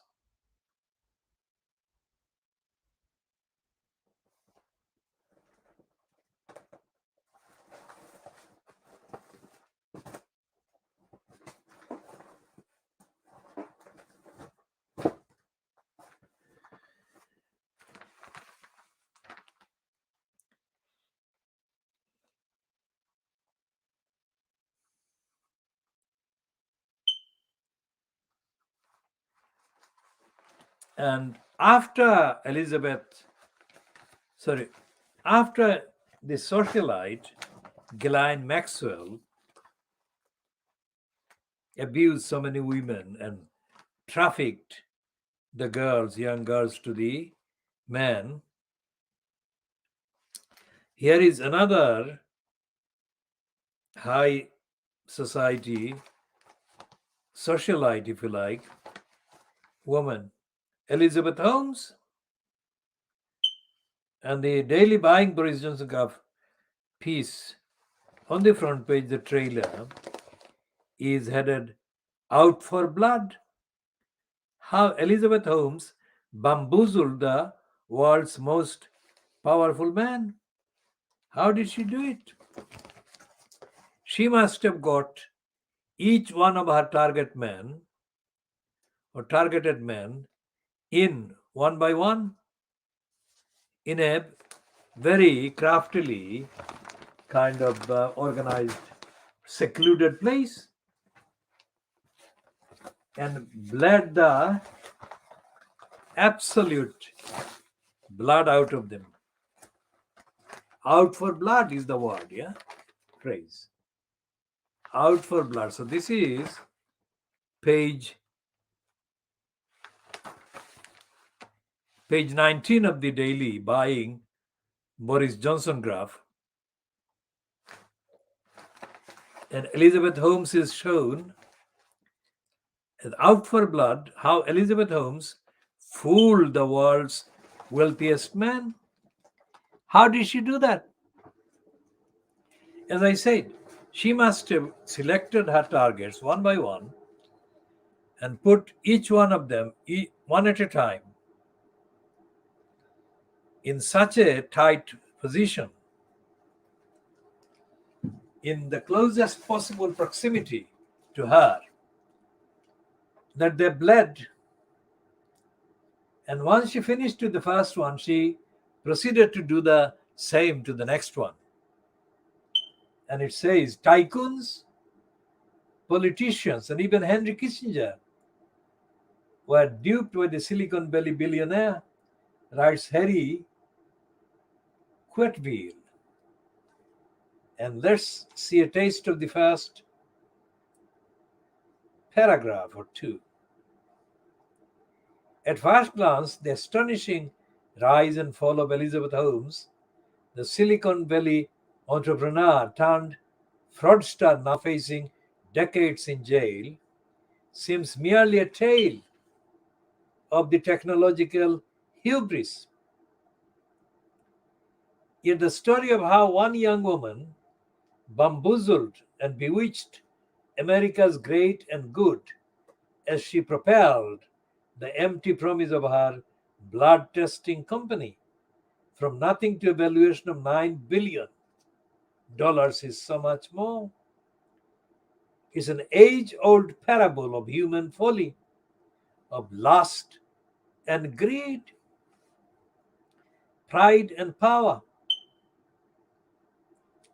And at its heart is a single question: how?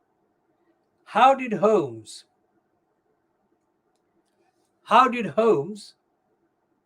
manage to sell a dream for so long, when the medical device union upon which that dream was based had as little behind its sleek exterior as the Wizard of Oz's curtain?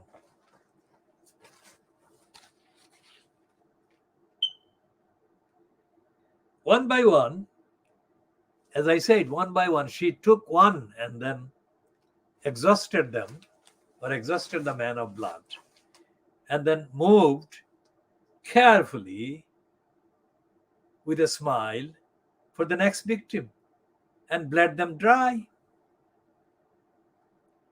One by one, the Theranos dupes marched down Holmes's yellow brick road as the journalist John Carrieru, is it? The John Carrieru explains in his account of the author of the affair, Bad Blood. They did so in a kind of reputational pyramid scheme, exactly. Having recruited George Shultz, the former Secretary of State, to Theranos' board, little mattered that he was 92 years old. It became easier to sign up James Mattis, head of the U.S. Central Command. With him on side, William Perry, the former Defense Secretary, followed. Hell, Even Henry Kissinger joined up. And with names like those backing her, few dared doubt Holmes's claims, examined in detail during her trial.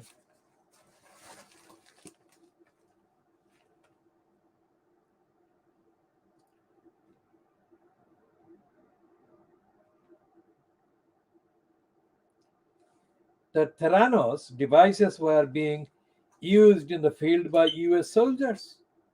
And of course, stories of working with the US military helped convince yet more people. One possible motive for such credulity, of course, is greed.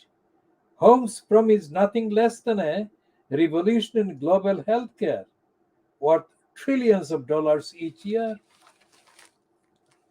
based on a machine that could quickly diagnose hundreds of conditions from a mere drop or two of blood.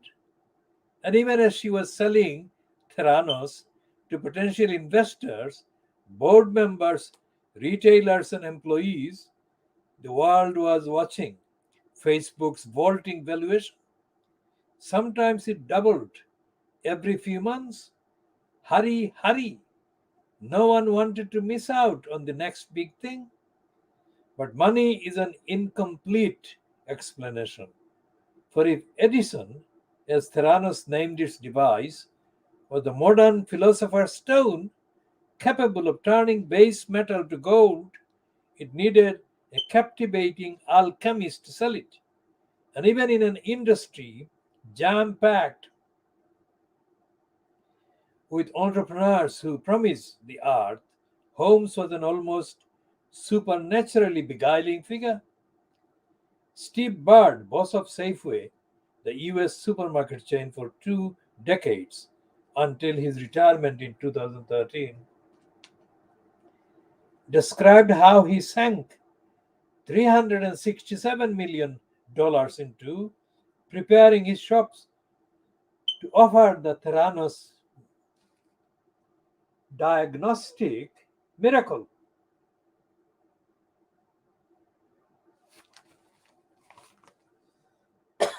Almost entirely based on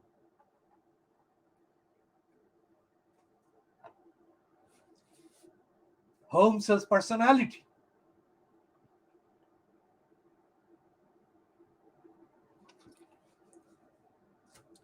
What is the secret of her personality?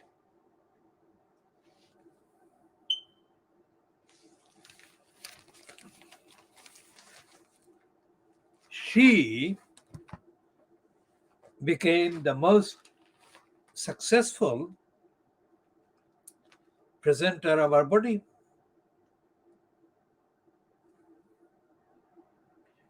To lure these lines and lines of morons.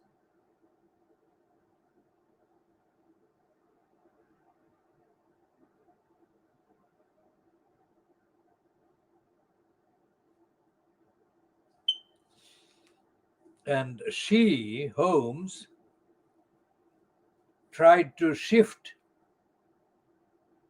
the main blame on Balwani, an Indian, Sunny Balwani, who was her chief operating officer,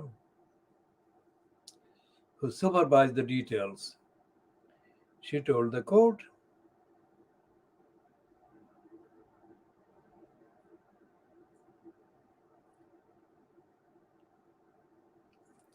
and she says Balwani forced her to have sex with him even when she didn't want it. And she says that Balwani belittled and coerced her. And I have molded you, he once texted her.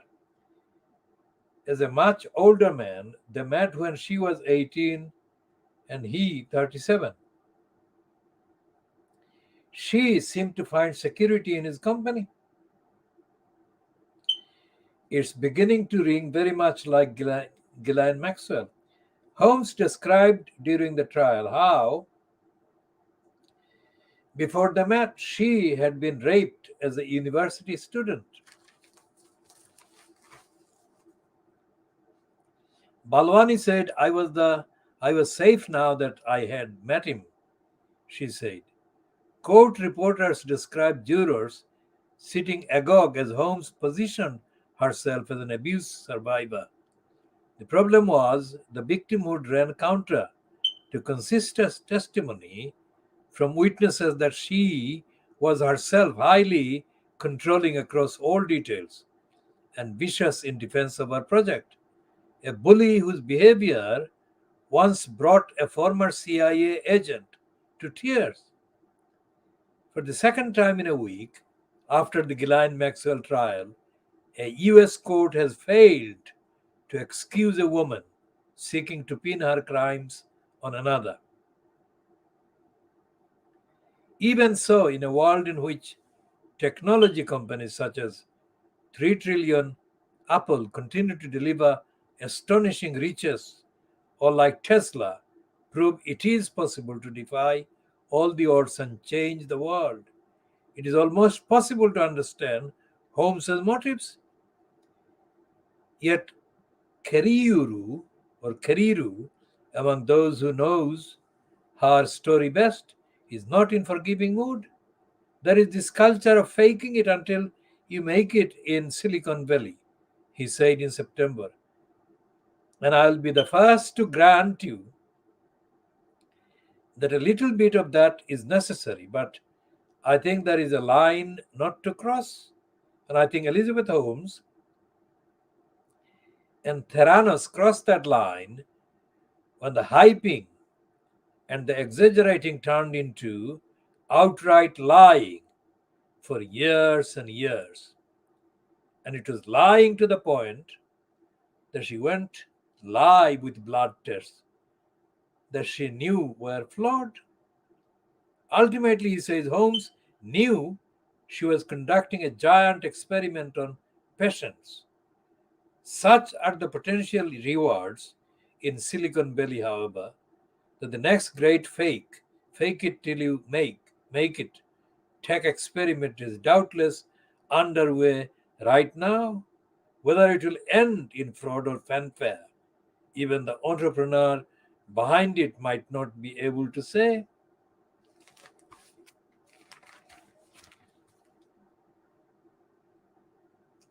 She is the bloodsucker.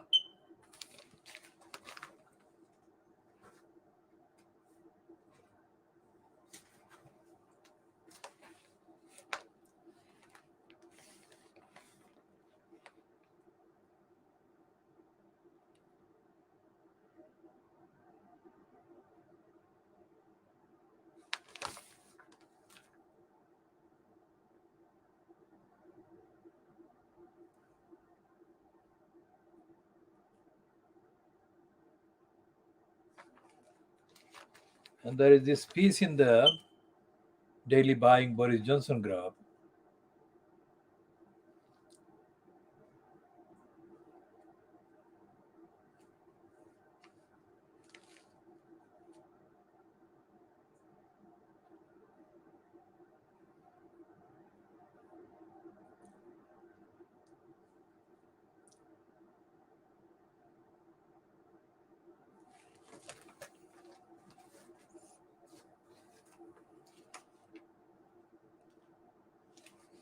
So we shall go to the story, that story later. This is a grandfather despairing after murder charges were dropped against two men over death of his grandson. The family of an aspiring firefighter who was killed as he was waiting for taxi have branded the Crown Prosecution Service, the Criminal Prosecution Service. No, the Criminal Protection Service. After murder charges were dropped against two men. Now, remember what we say about the criminal, racist, judicial bureaucracy in this country. And we call the judiciary, most of the judges, as dishonest, corrupt, and of course racist and engaged in wrongdoing on an industrial scale. The Crown Prosecution Service has been called the Crown Protection Service. So Duncan Brown, 23, was in Liverpool city centre to watch England play in the quarter-finals of Euro 2020 on July 4th, when he was approached by a group trying to jump the queue at a taxi rank. Terence Carwin, 34, struck Mr. Brown with an initial punch before his co-defendant Michael McLaughlin, 36, struck him twice, causing him to fall into the shutter of a shop front and collapse. After the attack, the pair got into the taxi and made their way to a party, where Mr. Brown was treated by onlookers until paramedics arrived. He was taken to hospital but died the following day. Carwin and McLaughlin were initially charged with murder after a public appeal was launched to find those responsible for the attack. But yesterday, the pair were sentenced for lesser offences after the Crown Prosecution Service accepted McLaughlin's guilty plea to manslaughter and Carwin's guilty plea to actual bodily harm. McLaughlin was sentenced to 9 years and 4 months, while Carwin was jailed for 10 months. The family of Mr. Brown expressed their anger at the murder charges being dropped. We all feel despair. We are broken as a family, Mr. Brown's grandfather, John Brown, 72, said outside the court. We can't understand the decision to drop the murder charges. It seems the CPS is more like the Criminal Protection Service.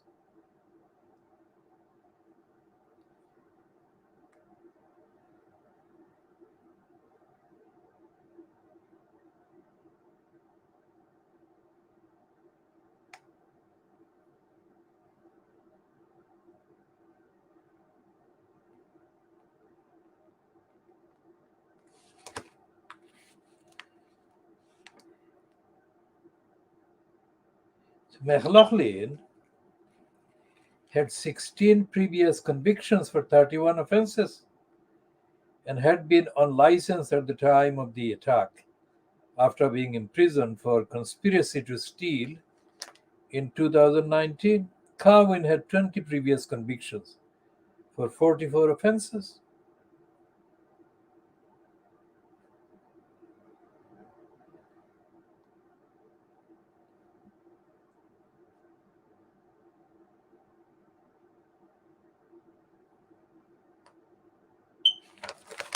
Now, and the CPS criminals corruptly say our thoughts remain with the family of Duncan Brown. Our decision making in this tragic case, as in any other, was based on an assessment of what it might be possible to prove to a court in accordance with our legal test. That is absolute rubbish. What is happening with the judiciary in this country? As I said, the judiciary in this country is a criminal enterprise. A criminal enterprise operated to prevent justice. And there is nothing in any of the acts of parliament now being pushed by Priti Patel or Boris Johnson's cabal. There is nothing in the statements made on the floor of the House of Commons or by any member of parliament in parliament, because the smaller hearings take place in the buildings next door nearby, that takes into account the actual disintegration of the idea of accountability, the idea of holding people to account, and most certainly the idea of holding local councils like Tower Hamlets to account.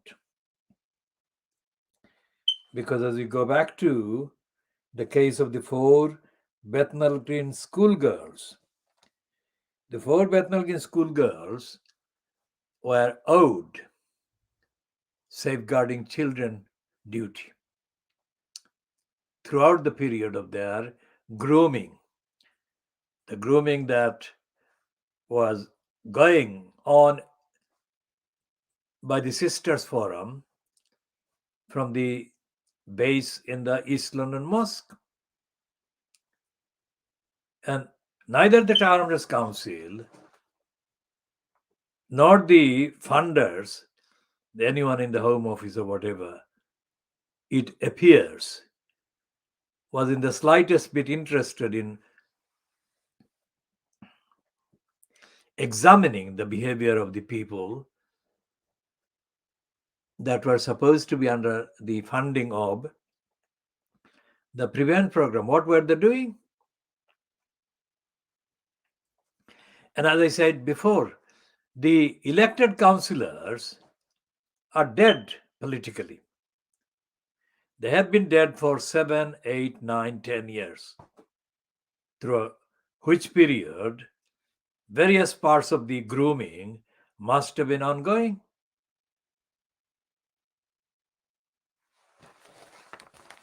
So back to this Uyghurs piece by the Roger Boyce, Western greed trumps rights of Uyghur slaves. And the Nazi era, big companies in Germany, they want the European Union's ban on dealing with slave kind of users of slavery. So this is frightening.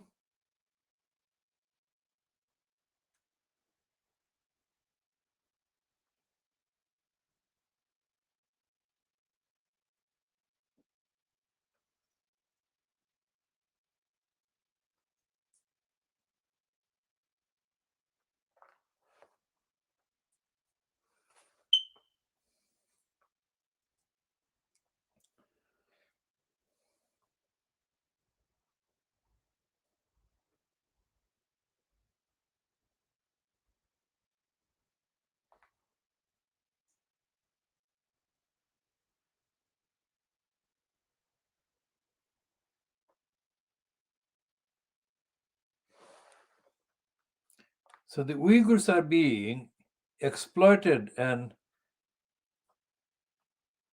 incarcerated by the Z system.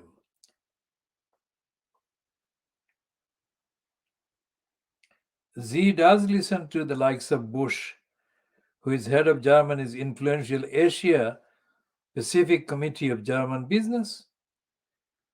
The Chinese leader counts on Western greed and Western confusion. Nicholas Burns, newly appointed US ambassador to Beijing, told a Senate hearing that China was an aggressor, that the Uyghurs were being subjected to genocide, but that he was willing to build cooperation on climate change. Well, which is it to be? As long as there is strategic ambiguity, it's China traders who will triumph. The businessmen who claim against all the evidence that commerce and capitalism can reform a system that sees reform as an existential threat.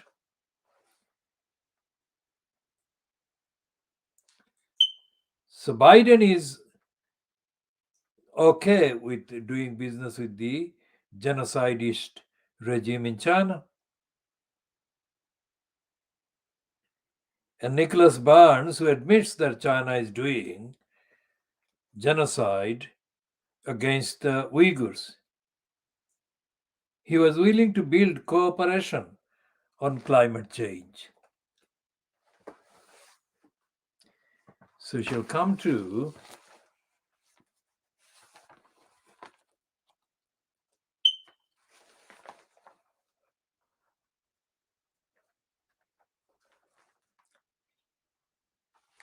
there is a cartoon in the times about Andrew Windsor at Windsor Castle. There is a flag being hoisted by presumably Andrew, and it's a yo-ho, yo-oh, Andrew's at home. That is the cartoon by Peter Brooks in the Times today. Peter Brooks has not been in the Times for quite a few days.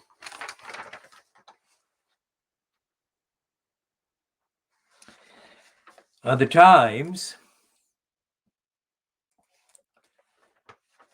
despite the fact that it has got this Roger Boyce piece about the Uyghurs being genocided by the Chinese, has got the leader article in which it says that Tony Blair deserves his knighthood.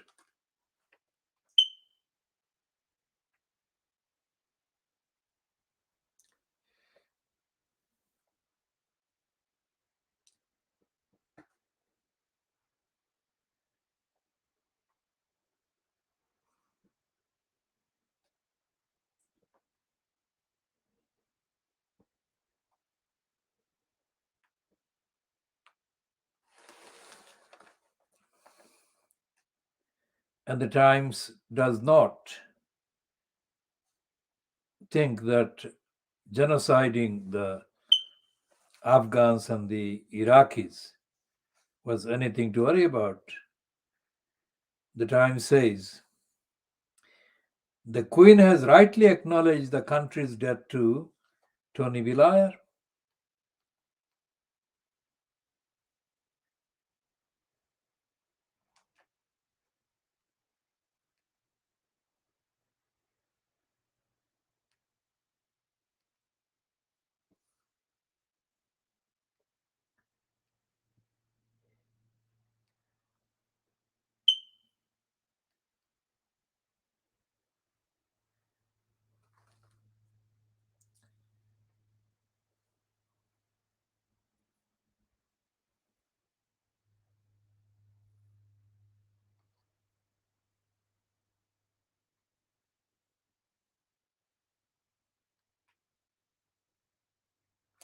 Now we go back to the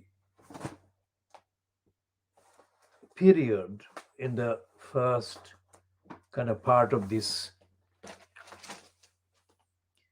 century when Tony Blair, in the context of housing crisis in Tower Hamlets, allowed the depravity of selling council housing stock to criminal outfits like Poplar Haque.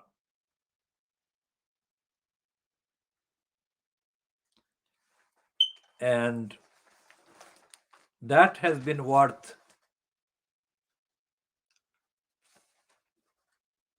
still not measured, but worth many, many billions of pounds.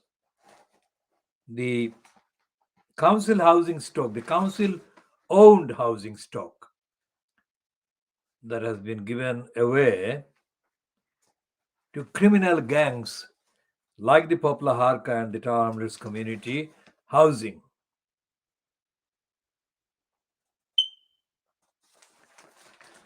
And this was done by John Prescott, who was used by Tony Blair as his stooge, working class stooge. And these properties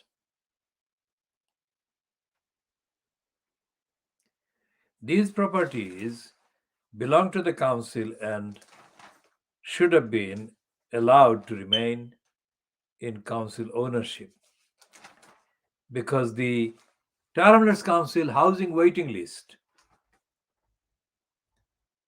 is very, very persistent and very, very kind of mysterious.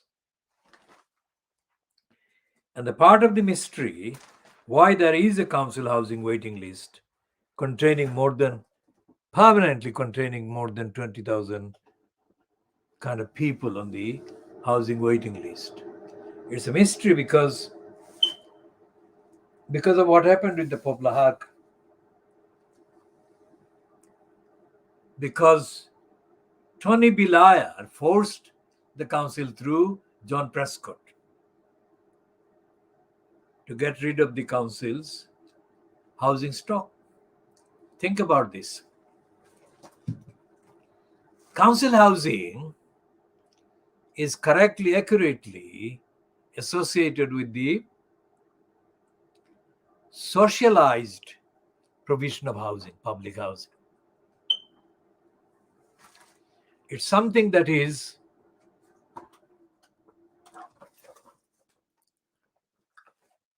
similar to the National Health Service in concept. But the scale is too small compared to the NHS. There are not enough council housing or council homes or council housing kind of provision for the people who need housing, who are in need of decent housing. So in the case of Tower Hamlets Council, let's say in 2001, 2002, 2003, since the foundation or the formation of Tower Hamlets Council as a merged council, merged out of the Poplar Borough Council, Stepney Borough Council, and Bethnal Green Borough Council. These three smaller borough councils were merged to create the Tower Hamlets Borough Council. And that came into force on the 1st of April, 1965. And since the council has been in existence as Tower Hamlets Council, elected councillors have increasingly shown their unfitness for purpose. And there has been no community organization existing in a campaigning mode for long enough to hold the council accountable for the uses and abuses of its resources. Remember, by resources, I mean the kind of thing that Andrew Gilligan referred to in his Dispatches program when he said that the Islamic Forum Europe and mysterious elements based at the London Muslim Centre were actively plotting to foist, that is, inflict Lutfur Rahman on Tower Hamlets Council as the person with the highest control on the council's resources worth £1 billion. So it's not a small amount. It is the biggest organization in the borough, and it is the most resourced in terms of the individual capacities of any other organization or group in the borough. And it therefore is in an ideal position to use the resources to help meet the very important needs of the people, the housing needs, need for safety, need for health, etc., and the need for community safety against crime and criminality. Now, these are shortly stated, kind of briefly stated topics, but they affect most of the people's lives in the borough. And when you have got the elected councillors behaving as dead, most of the impact are affecting the majority of the people. Affected people are in the majority in any comparison with anything else, any other group of people in the borough. Individuals as well as family units, because not all the people are in families. significant numbers of people are individuals living on their own.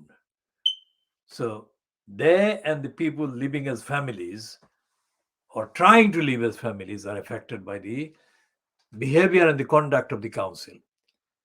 And on none of those topics, none of those needs, none of those actual areas of urgency is there any evidence of the elected councillors being alive. The elected councillors dead. All the elected councillors are politically dead. It doesn't matter whether they belong to the numerical majority group called the Labour Party or the others who are much smaller, much smaller. There is a culture of political death.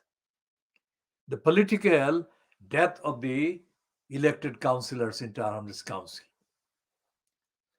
So we are talking about the transfer of billions of pounds worth of council housing stock to the corrupt criminal gangs called Poplar Haque and the smaller gang compared to the Poplar Haque gang, Tower Hamlets Community Housing. But the elected councillors are not. They're not talking about this. Nor are the so-called ethnicity-linked media. Notice that phrase, ethnicity-linked media. They're not ethnic media. We call them ethnicity-linked so-called media outlets. They're not even media. They're outlets posing as media, but they're liars. So, for example, at one stage, when Lutfur Rahman was incumbent, it was said that every year, or for the particular year that was referred to, Lutfur Rahman paid from the council's funds between 25 to 40,000 pounds to this so-called ethnicity-linked media. And what did the ethnicity-linked media do in return for that money? They didn't serve the community whose money they were paid. They served the purpose of Lutfur Rahman. As I said before, Lutfur Rahman was never a campaigner, never a politician, and he never has been. Even after being ousted by Richard Morey in his order, 23rd of April 2015, Lutfur Rahman has been operated by his handlers, including those operating since Andrew Gilligan broadcast that program on the Dispatches series on the 1st of March 2010, and operating from the same premises or the same complex of buildings, or with the same set of people, even if they've shifted, rearranged some of their personnel, some of their locations.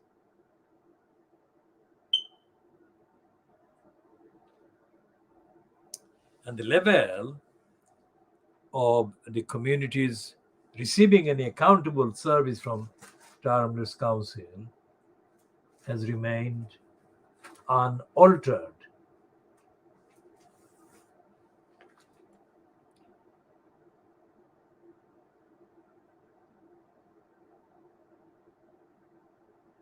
And here is the paper that is boastfully described by its editor as Capitalism's Bible, Financial Crimes. Here is the coverage about Elizabeth Holmes and Theranos. And they are confidently saying that she faces the 37-year-old faces decades behind bars. Well, that is assuming that Elizabeth Holmes will not come up with a series of powerful excuses for her to be given no jail terms at all, let alone decades. So we're saying this in the edition on the 5th of January 2022.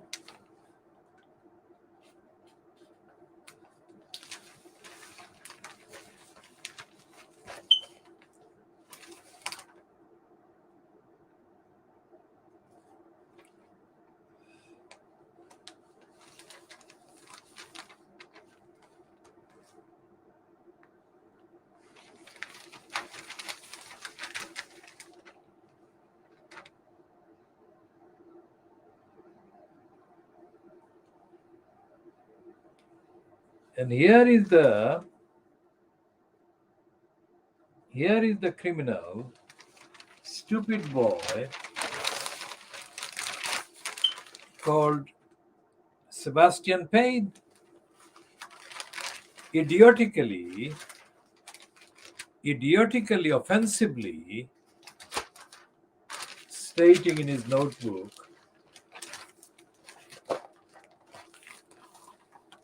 this heading: Labour is finally learning to love Blair again.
I mean, this is a piece by this boy, Sebastian Payne, who is absolutely typically stupid. Now, anyone watching this may think that I call so much of Fleet Street stupid, or so much of the British institutions stupid. It's not because I don't want to recognize evidence of correct moral, ethical behavior. The behavior of the ones that are under scrutiny demands the word stupid. And here is a piece by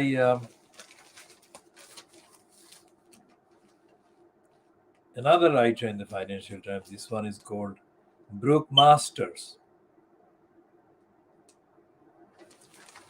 And her piece is about that Elizabeth Holmes. And she is writing under the heading Theranos verdict is a cautionary tale for failing entrepreneurs. So who is she calling failing entrepreneurs?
And this is the piece that, say, the Brooke Masters piece, that crooks like Elizabeth Holmes are going to be given pretexts and excuses to get away with the fact that even though she is and they are found guilty.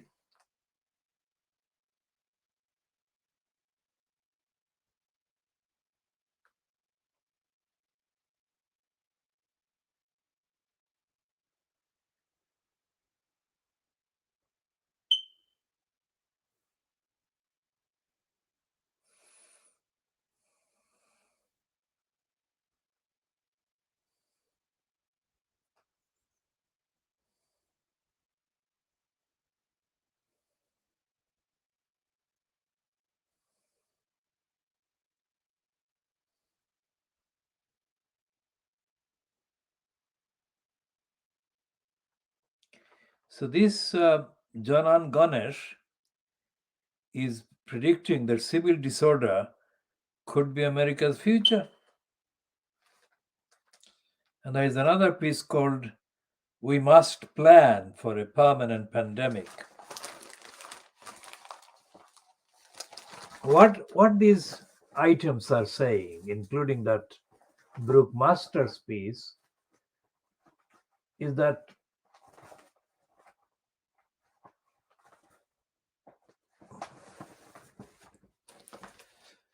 there is no such thing as demanding accountability.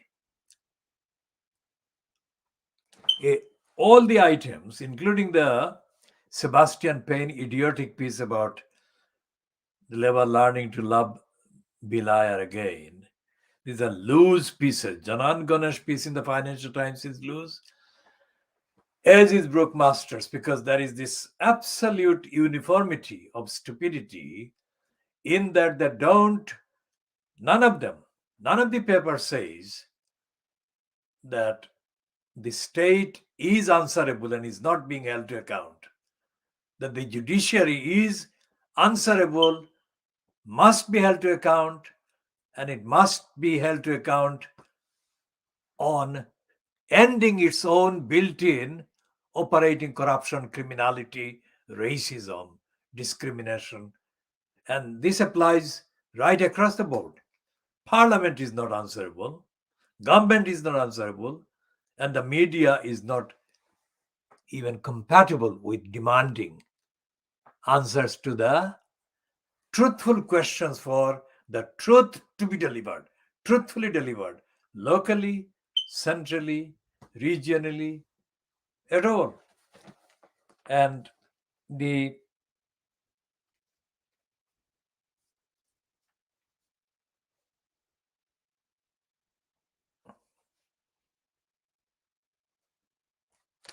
Daily Star is talking about is saying the news that will shock absolutely nobody ever. And they're saying that killer psycho clowns in the commons.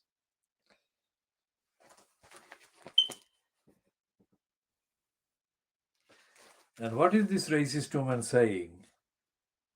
Dawn Neeson.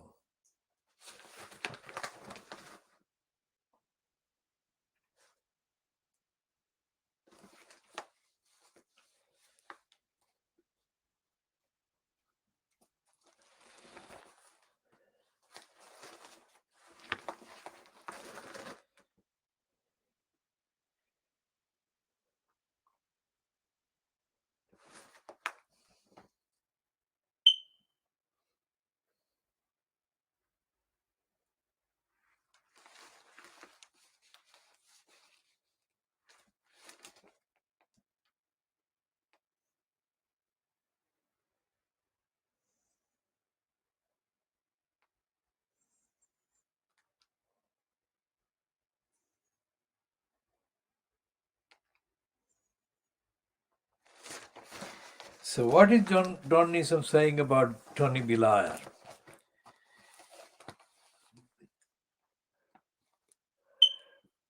The heading to the piece is Blair's horrific. No, Blair's honor horrific.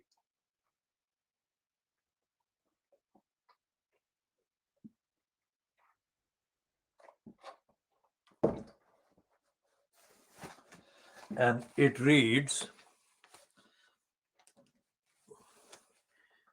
appreciate that former prime ministers get knighthoods as a matter of course, but Tony Blair, I mean, come on. So is she one of the rare ones in Fleet Street to actually question Blair being given the knighthood? It says divisive doesn't even come to close to describing the effect this man has on us. Well, she has got too many. Divisive doesn't even come close to describing the effect this man has on us. Instead, the sentence paragraph says, divisive doesn't even come too close to describing the effect this man has on us. He took the country into a war in Afghanistan, which cost 457 British lives. 20 years on, with the Taliban back in control, what are those grieving families making of Blair's gong?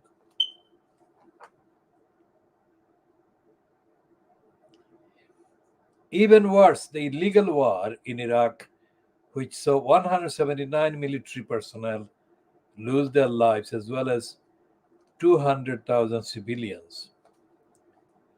Now, as I said, this is a racist woman, Dawn Neeson. She doesn't name who these 200,000 civilians are. So they think that 200,000 are okay to be murdered and massacred because they're Afghans.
This is the scum about Andrew and his latest beat. Now, what we haven't got all the items covered yet, all the papers. Let's see what the final.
Well, they're talking about Bernard Madoff, the Ponzi scheme in relation to Elizabeth Holmes. But she did use the weakness of man for a woman.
So she sucked them one by one and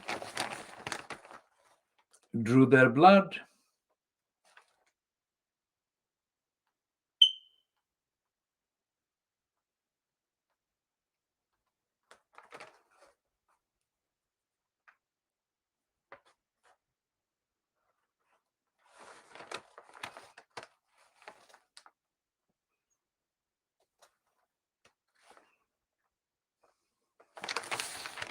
And they've got a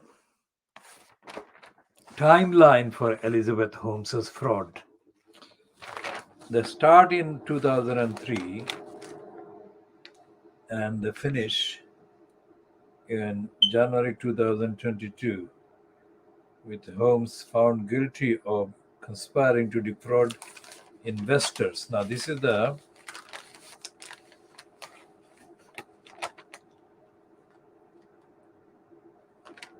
they're calling this timeline how a former investor's darling ended up in court. She was a criminal right from the start. Elizabeth Holmes founds Theranos. She is aged 20.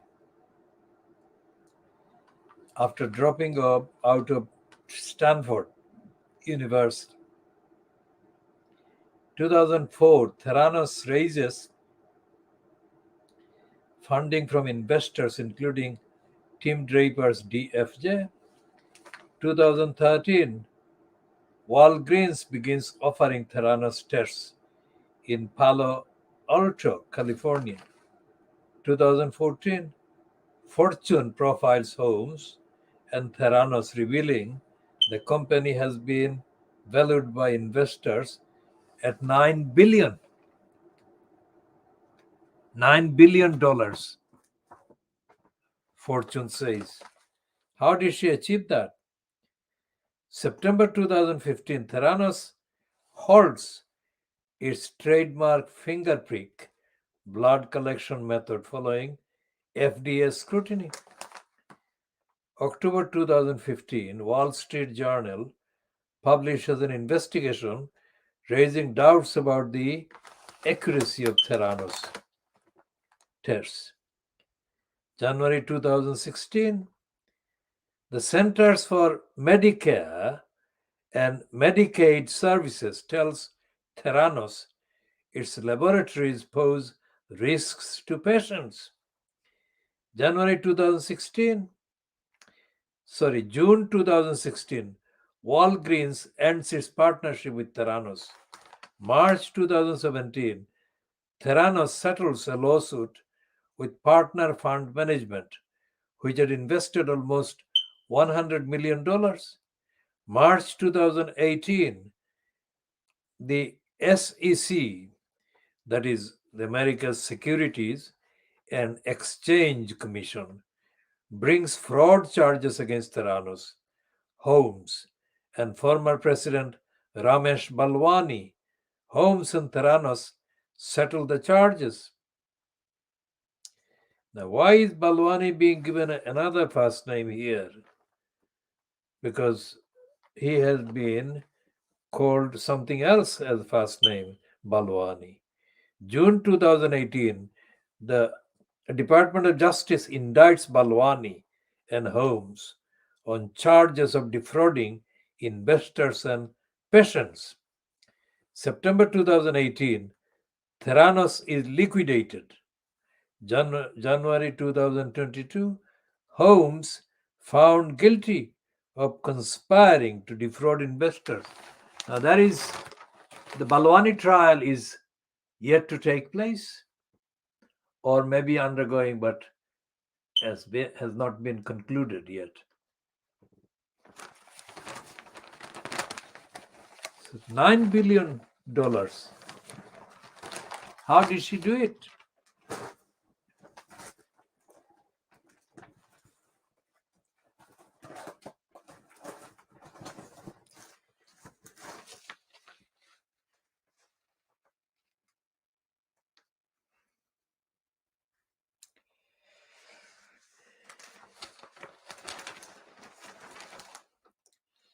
The Daily Mirror is not sure as to the kind of most powerful line to take against Boris Johnson. So it's a half-hearted, kind of jokey one on the front page. And that is continued about the taxi. The taxi pun is continued in the first editorial. So we shall be bringing this to an end